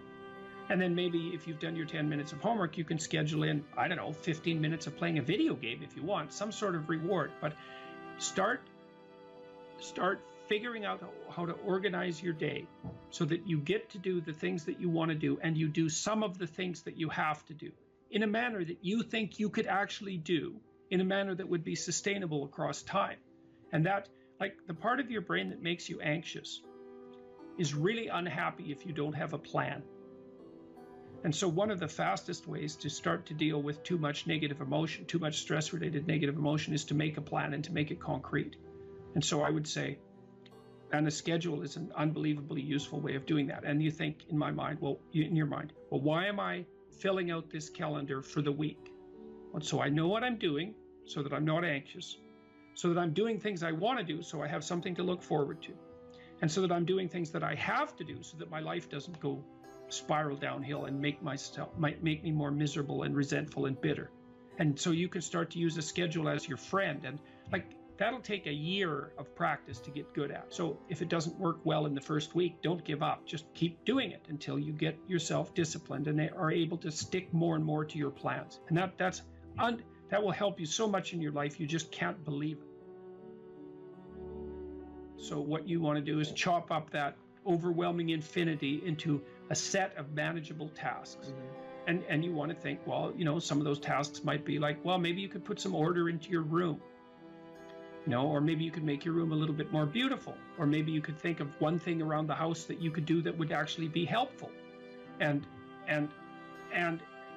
you're doing that to improve your life. That's the point. You're not doing it because someone's shaking a stick at you and telling you that this is what you have to do if you're going to be a good person. That's not the point. And you also, with your schedule, you think, well, I'm going to design this schedule for someone I like. And that person that I'm designing the schedule for that I like is going to be me. And so it isn't the schedule of a slave master to a slave. It's a negotiated schedule that you arrange with yourself so that you can have a decent life. But it's a very powerful tool to have a calendar at your disposal. And if you can learn to use that young, just put a few things in it. Put in your classes, put in a few assignments, put in some things that you might want to do.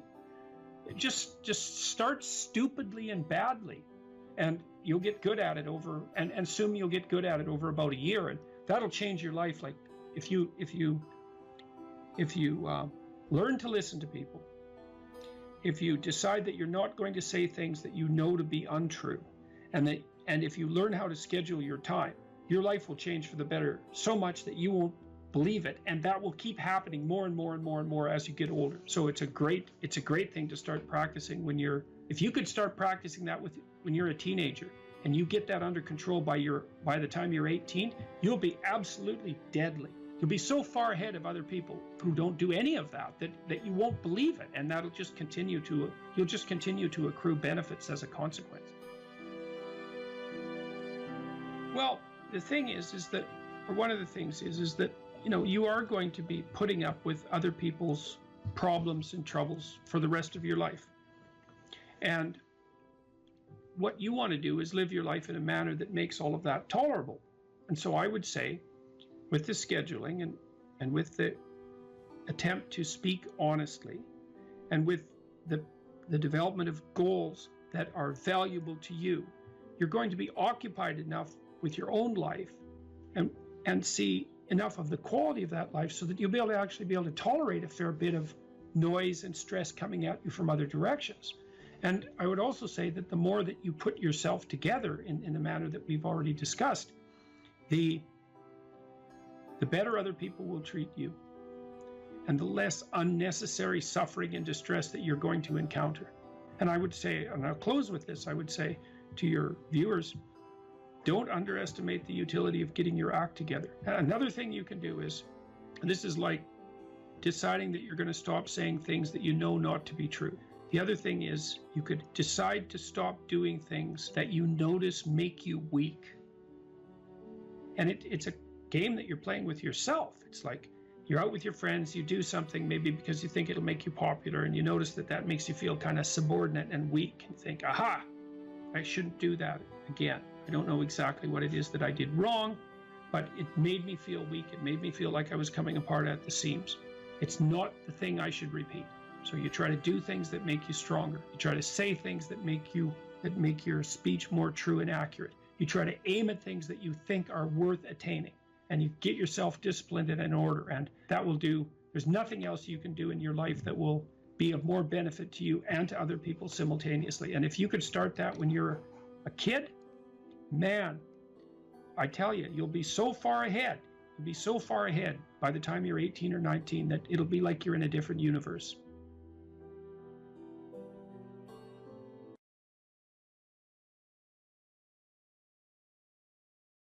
But the young men really need to hear this more, I think, is that you should be a monster. You know, because everyone says, well, you should be harmless, virtuous. You shouldn't do anyone any harm. You should sheath your competitive instinct. You shouldn't try to win. You know, you don't want to be too aggressive. You don't want to be too assertive. You want to take a back seat and all of that. It's like, no. Wrong. You should be a monster, an absolute monster, and then you should learn how to control it. If you're harmless, you're not virtuous. You're just harmless. You're like a rabbit. A rabbit isn't virtuous. It just can't do anything except get eaten. It's not virtuous. If you're a monster and you don't act monstrously, then you're virtuous. But you also have to be a monster. Well, you see this all the time. Harry Potter's like that too. It's like he's flawed, he's hurt, he's got evil in him. He can talk to snakes, man. He breaks rules all the time. All the time. He's not obedient at all. But, you know, he has a good reason for breaking the rules. And if he couldn't break the rules, him and his little clique of rule-breaking, you know, troublemakers, if they didn't break the rules, they wouldn't attain the highest goal. So it's very peculiar, but it's a very, very, very, very common mythological notion. You know, the hero has to be a monster, but a controlled monster. Batman is like that, you know. I mean, it's everywhere. It's the story you always hear.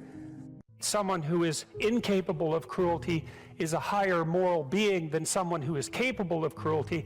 And I would say, and this follows Jung as well, that that's incorrect, and it's dangerously incorrect, because if you are not capable of cruelty, you are absolutely a victim to anyone who is. And so part of the reason that people go watch anti-heroes and villains is because there's a part of them crying out for the incorporation of the monster within them, which is what gives them strength of character and self-respect, because it's impossible to respect yourself until you grow teeth.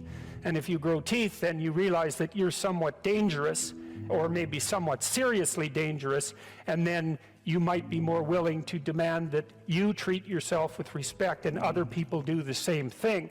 And so that doesn't mean that being cruel is better than not being cruel. What it means is that being able to be cruel and then not being cruel is better than not being able to be cruel. Because in the first case, you're nothing but weak and naive. And in the second case, you're dangerous, but you have it under control. And, you know, a lot of martial arts concentrate on exactly that as part of their philosophy of training. It's like, we're not training you to fight. We're training you to be peaceful and awake and avoid fights. But if you happen to have to get in one, and I guess the philosophy also is that if you're competent at fighting, that actually decreases the probability that you're going to have to fight, because when someone pushes you, you'll be able to respond with confidence, and with any luck, and this is certainly the case with bullies, with any luck, a reasonable show of confidence, which is very much equivalent to a show of dominance, is going to be enough to make the bully back off. And so the strength that you develop in your monstrousness is actually the best guarantee of peace. And that's partly why Jung believed that it was necessary for people to integrate their shadow. And he said that was a terrible thing for people to attempt, because the human shadow, which is all those things about yourself that you don't want to realize, reaches all the way to hell. And what he meant by that was, it's through an analysis of your own shadow that you can come to understand why other people are capable, and you as well, of the sorts of terrible atrocities that characterized, let's say, the 20th century. And without that understanding, there's no possibility of bringing it under control. When you study Nazi Germany, for example, or you study the Soviet Union, particularly under Stalin, and you're asking yourself, well, what are these perpetrators like? Forget about the victims, let's talk about the perpetrators. The answer is, they're just like you. And if you don't know that, that just means that you don't know anything about people, including yourself. And then it also means that you have to discover why they're just like you. And believe me, that's no picnic. So that's enough to traumatize people, and that's partly why they don't do it. And It's also partly why the path to enlightenment and wisdom is seldom trod upon, because if it was all a matter of following your bliss and doing what made you happy, then everyone in the world would be a paragon of wisdom. But it's not that at all. It's a matter of facing the thing you least want to face. If you're going to be a fighter, you have to want to win. And you have to want to hurt people. I mean, not for the sake of hurting them. That's what makes you different than an evil person. But you have to have that capacity. You have to develop that. And, you know, that's the step on the way to enlightenment, weirdly enough, because that isn't what people think. People have been fed this diet of pablum, rights and impulsive freedom, for so long. There's just an absolute starvation for the other side of the story. There are no rights, technically speaking, without responsibilities. And all we've had for 60 years is a dialogue about rights. Well, that leaves a hole on the other side of the story. And it's a hole that's in people's hearts, essentially.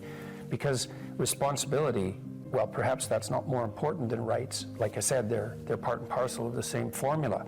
But it's in responsibility that most people find the meaning that sustains them through life. It's not in happiness. It's not in impulsive pleasure. Those things blow away at the first ill wind.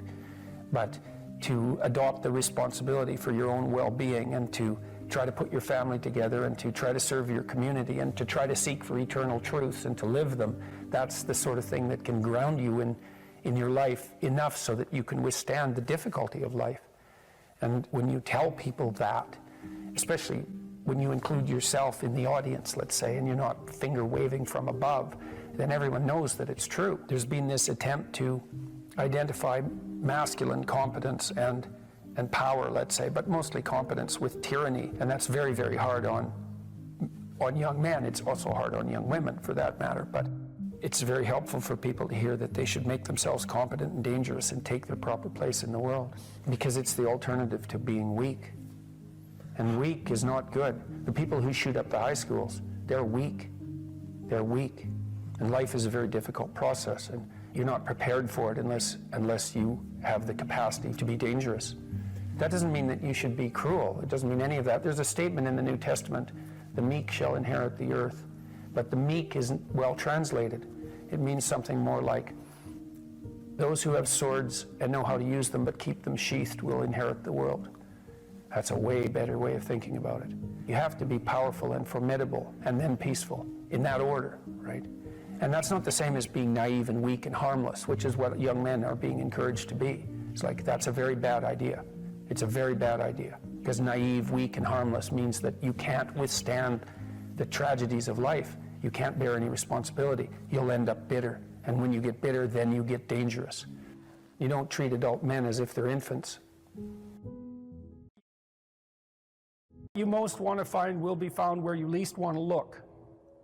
There's this old story that's from King Arthur, and King Arthur has these knights, right? They all sit around a round table, which means they're roughly equal. That's what the round table means. And they're off to find the Holy Grail, and the Holy Grail is the most valuable object. That's what it means. So they're off to find the most valuable thing, but they don't know what it is, and they don't know where it is. But they know that there's a most valuable thing, so in some sense it's akin to them orienting themselves by the star. And they don't know where to look, and so what they decide is, they have the castle, it's the middle of a forest, and so each knight decides to start looking for the Holy Grail by entering the forest at the point that looks darkest to him. And so what's the idea there? Well, imagine there are things that come easy to you, and that you're fond of pursuing, and that you're happy about pursuing. So you've found those and pursued them, and you've mastered them. So you know all that, but then there's another place that you don't want to go. And so you haven't gone there, and you haven't mastered it, and you're very small in comparison to it because you haven't mastered it, and so it has this monstrous aspect. If what you're doing isn't working, it's where you haven't gone that you need to go. And so I can give you another example of this. So let's say you're an agreeable person, and so you don't like conflict, and you won't stand up for yourself, and you regard anger and the proclivity to provoke and to engage in conflict as something that's positively terrible. It's not only that you're not good at it, it's actually that it's wrong. So that's where you have to go if you're going to learn how to stand up for yourself. And imagine that you're afraid. Maybe you have something like agoraphobia. So there's a whole bunch of things that you're afraid of, and you don't want to go there. But if you want to put yourself together, then that's exactly where you have to go. And so it's frequently the case that what you want to find is to be found where you least want to find it. And that idea is echoed in the prominent stories of dragons and gold. It's exactly the same idea. The dragon is this terrible thing. It's this terrible predatory thing that lives forever and is very, very wise. And it lives underground, and it'll kill you. It'll burn you up in a second. But it hoards gold. And so you have to go there into the dragon's lair if you're going to get the gold. And that's a representation of people's paradoxical relationship with reality. It's like you have to go out there and confront it in order to incorporate what it has to offer to you. But the probability that that's going to be intensely dangerous and push you right to the limit, first of all, those are actually the same thing. If it didn't push you to the limit, you wouldn't gain anything valuable from it. So you don't get one without the other. You don't get the gold without the dragon. That's a very strange, very, very strange idea. But it seems to be accurate. So all of that's lurking underneath this, in this imagery of the whale. Now, the whale, you can think of the story of Jonah.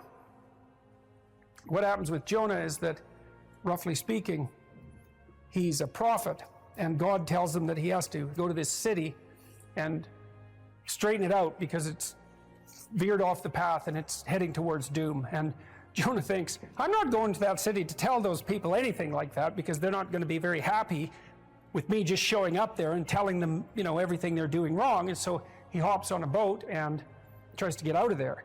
And then God conjures up this huge storm, and the boat is about to be swamped. And Jonah admits that it's actually his fault because God's upset with him because he got this direct command to go straighten out the city, and he ran off. And so they're not happy about this, but they throw Jonah overboard, and the seas calm, and a great fish comes up, a whale, and swallows him. And then he's down in the fish for 3 days, and it throws him up on the dry land, and then he's learned his lesson by that time, and he goes off to pursue his proper destiny. So that's echoed in this story as well, that if you don't follow the pathway that you're supposed to follow, the seas will become stormy for you, and something will come up and pull you down, and you'll be in a terrible place for some length of time till you learn your lesson. And if you're lucky, you'll get spit back up on shore, and then you can go do what you should do. Well, I mean, that's not a lesson that anybody needs to have interpreted. I think everybody understands that.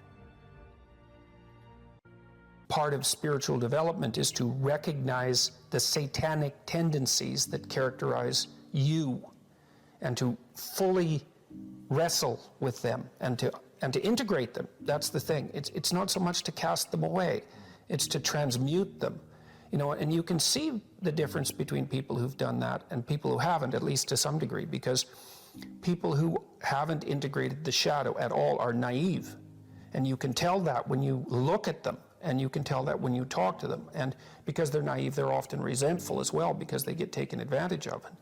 And someone who's integrated that more, they're dangerous in the martial arts sort of way, which is they're dangerous, but they don't have to use it because their presence radiates implicit potential for havoc, and that's really necessary. It's one of the things that gives people self-respect.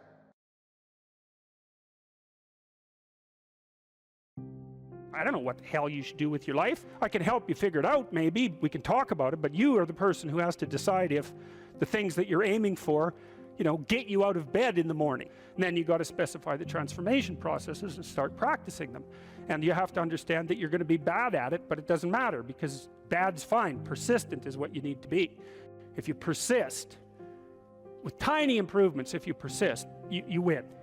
It's direction that produces primary positive emotion.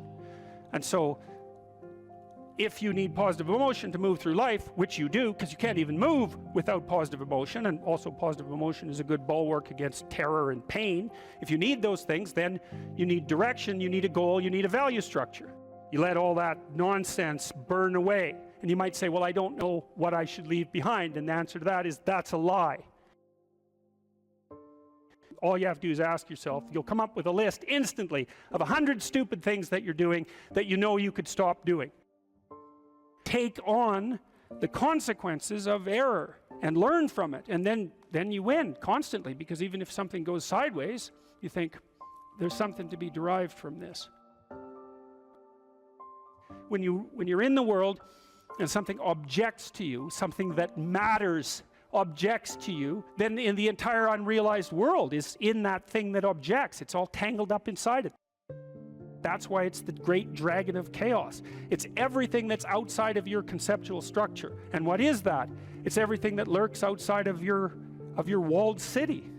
And it's manifested itself like the snake in the garden. And the easiest thing to do is say, I'm not having anything to do with that. But the problem with that is, well, you get your C- and you don't do anything about it. Maybe you're a little bitter and more resentful, and your study habits get a little worse. So the next time you get like a D+, and then you collect a bunch of Fs, and then you stop going to school, and then you stop showering, right? Then you end up jumping off the bridge. And so that's how the dragon eats you when you don't pay attention to it. And so it's no bloody wonder that people avoid, you know.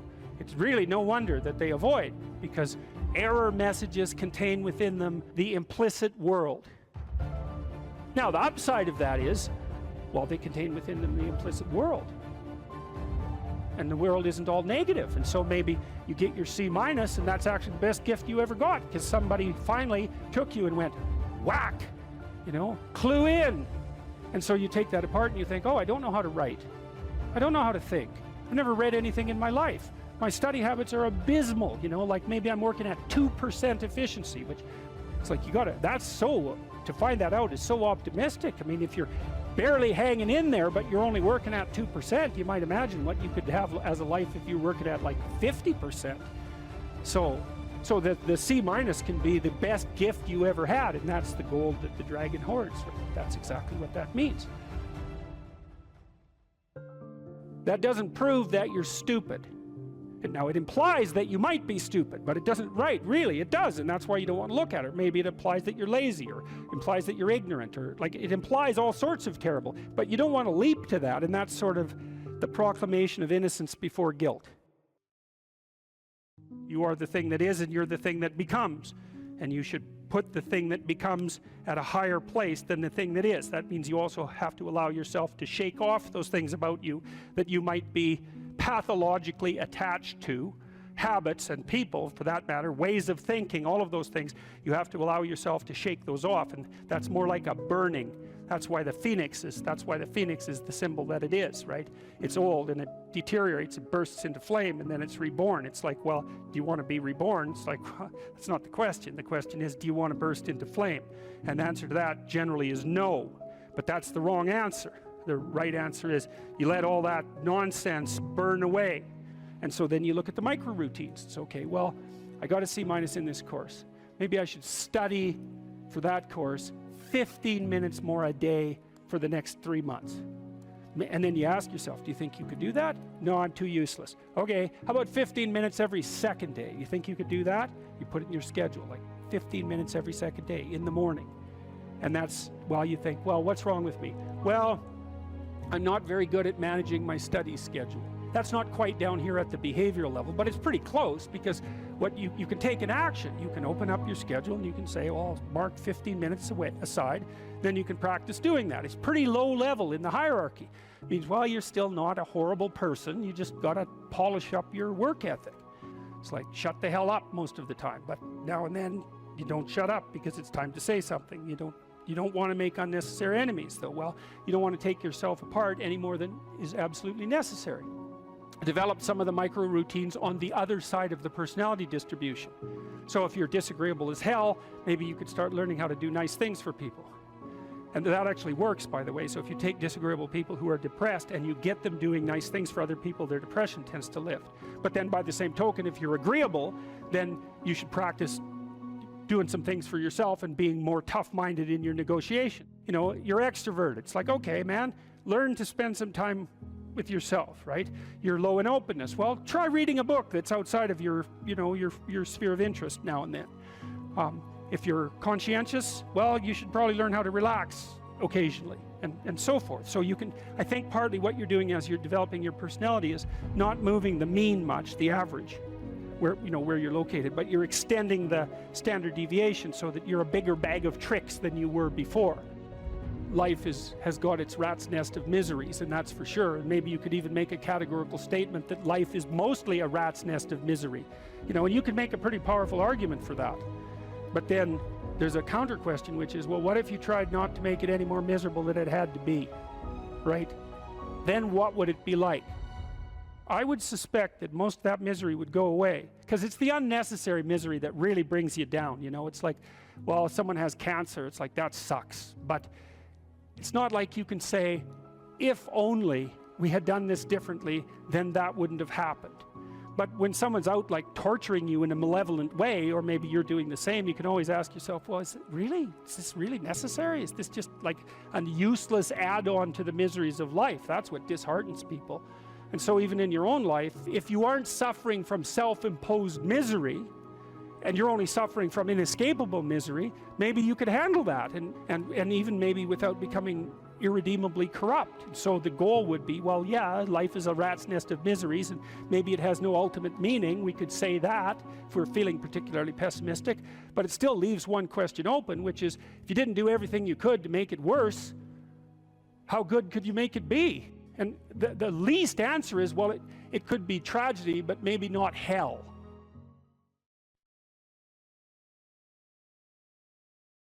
There's so little emphasis in our popular culture, especially with regards to the so-called mainstream media, on discipline and responsibility, that there's a tremendous hunger for anything that pertains to that. And you have a right to be discussing that, I would say, because of your background, which, if nothing else, required a tremendous amount of discipline. Yeah, and I ended up writing a book called Discipline Equals Freedom. And I'm lucky that I wrote it when I did, because if I would have written it 2 years later, everyone would have said, oh, everyone's talking about discipline now. So yeah, discipline, absolutely. Discipline does bring you freedom in life. And that's something that I kind of figured out over time. I didn't so what do you mean by that? Like, how did you figure that out? And what do you mean by that? Because they're often, and you know, the classic sort of, what would you call it, romantic rebel is someone who is free from excessive order, let's say. They see freedom and discipline as antithetical, rather than seeing one as a precondition for the other. And so how did you learn that discipline was a precondition for freedom? If I've got the equation, how did that manifest itself in your own life? So we'll start off by saying this. And look, I was a young kid. I joined the Navy to go in the SEAL teams. I went through SEAL training. I showed up at a SEAL Team 1. And when I got there, and as I look back, this is a very powerful thing, even though it's very simple. So I'm 19 years old when I show up at SEAL Team 1. I'm done with the basic SEAL training. And I have a goal in my head, which is this. I want to be a good SEAL. Mm-hmm. That's what I want to do. That's like, I don't know about anything else. This is what I want to do. I want to be a good SEAL. That's what I want. I want to be a good SEAL. Mm-hmm. And so as a 19-year-old with all kinds of energy, and we haven't talked about my childhood yet, but I was kind of like a very rebellious kid. When you talked about seeing a kid that looked like you could have handed him a club or a battle axe, and he would have probably been feeling a little bit better. I was like that. I was constantly looking around for a club or a battle axe, because that's what I felt like I needed to do. And it was beautiful, because I was running around the woods as a young kid playing Army. And I just went and actually played Army. That's what I ended up doing. So I never really had to force myself into some mold that I didn't want to be into. So I got to SEAL Team 1, and now I just want to be a good SEAL. That's what I want. And so now that starts steering some of my decisions. And for the most part, it steered my decisions in a decent direction. Now, there were some times where, as I look back now, what I thought was a good SEAL was a little bit off, but luckily it wasn't 180 degrees off. It might've been off 30 degrees or 40 degrees. Right. And as I got older and more mature, and I figured out more about what that ideal should look like to me, and I could keep chasing that ideal, that was good. But even to be a 19-year-old kid with a 70 or 80 degree corridor to move forward in is not a bad thing. No, it's a gift. It's a gift, exactly. So then I'm looking around at other SEALs that were older than me and more senior to me and trying to figure out which one of those guys is a good SEAL. Yeah. And what I realized was that the guys that were working harder, for the most part, were good SEALs. Now there's just some people that are just way talented. Right. And they would show up, 3 minutes before a run or 3 minutes before we do a shooting competition, and they could just walk through it, no problem. Right. And that's great for them. It wasn't me. I'm not that great at anything, but I saw other guys that might not be great at anything either, but they worked hard. They showed up to work early. They did the drills that they were supposed to do. They had discipline. And when you have has amalgamated statistics, and I hope I get this right, but it's approximately correct. If you work 10% longer hours, you make 40% more money. Right. And so, and I think your comments about talent are also dead on. It's like in any field of enterprise, there are people who are phenomenally gifted. And then if they work really hard, they're even more phenomenally gifted, right? Those are the people who break records. But that talent apart, hard work actually works. And with virtually everything, it might not make you the best at whatever it is you're pursuing, but it will certainly make you better than you are. And then I have this new book. I hope you got a copy, because did you get a copy? Okay, so I'm bringing it up for a particular reason. I have a chapter in this book called, there's two that are relevant. Imagine who you could be and then aim single-mindedly at that. That's one. And then the course, or what would you call it? A complementary chapter is work as hard as you possibly can on one thing and see what happens. And that's also predicated on this idea that discipline is a precondition to freedom. So you were fortunate, like you had this goal, right? So that meant you had a goal, which is a really big deal because you could learn about goals. You had a sense of a higher mode of moral being, that I would rather be a good SEAL than the person I am now. Well, it's a code of behavior and a way of perceiving. So there's an ethic in that. And then you said as well, your conception of what good SEAL meant changed as you matured, but that's also fine. It wouldn't have changed unless you would have pursued that initial, only partially accurate goal. And so that's also a really good thing for people to understand is like, if you don't know what you're doing, aim at something. Is it the right thing? No, but it's better than just shooting randomly. So you aim at something, and then as you aim and you move towards it, you're going to find out why you're wrong. And then you might recalibrate your aim. And that's going to happen over and over because as you move towards a goal, it recedes or it broadens or it recedes and broadens. And otherwise you'd run out of things to do. Assuming you want to get better, there's usually something you can figure out that would constitute a step towards some sort of concrete goal.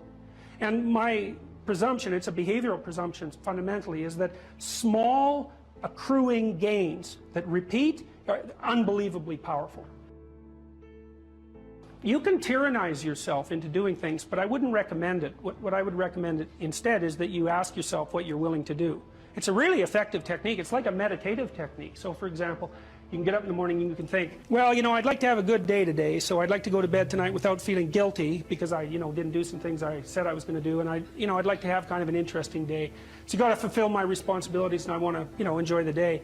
Then you can ask yourself, well, what would I have to do in order for that to happen that I would do? And the probability, if you practice this for 3 or 4 days, is your brain will just tell you, it'll say, well, there's that piece of homework that you haven't done for like 3 weeks. You should knock that sucker off because it would only take you 10 minutes and you've been avoiding it and torturing yourself to death for 72 hours straight. And say, well, let's figure out what your aims are. You got to have some aims, whatever they are. And they might say, well, I'm so depressed I don't have any aims. And then I say, well, pick the least objectionable of the aims and act it out for a while and see what happens. Because sometimes your emotional systems are so fouled up that you have to pretend. You have to act the thing out before you can start to believe it. Life can be meaningful enough to justify its suffering. I thought, God, that's such a good idea. Because it's not optimistic exactly. You know, some people will tell you, well, you can be happy. It's like, those people are idiots. I'm telling you, they're idiots. There's going to be things that come along that flatten you so hard you won't believe it. And you're not happy then. And so if life is to be happy, well, in those situations, what are you doing? Why even live? But life isn't to be happy. If you're happy, you're bloody fortunate, and you should enjoy it. You should, because it's the grace of God, so to speak. People know when they're doing something meaningful. They can tell. So why the hell don't they do meaningful things all the time? It seems obvious. You could do it. I mean, it's hard, you know, because other people want you to do other things, and it's a struggle, but everything's a struggle. Oh, I get it. I see why. It took me about 10 years to figure this out. People have a choice. Choice number one, nothing you do means anything. Well, that's kind of a drag, right? It's the meaninglessness of life and all that, existential angst. You know, that's kind of a pain. But the upside of nothing that you do is meaningful is you don't have to do anything. You've got no responsibility. Now, you have to suffer because things are meaningless, but that's a small price to pay. The alternative is everything you do matters. Really. If you make a mistake, it's a real mistake. If you betray someone, you tilt the world a little more sharply towards evil rather than good. It matters what you do. Well, if you buy that, then you can have a meaningful life. But there's no mucking around. It means responsibility. It means that the decisions you make are important. It means that when you do something wrong, it's wrong. Well, do you want that?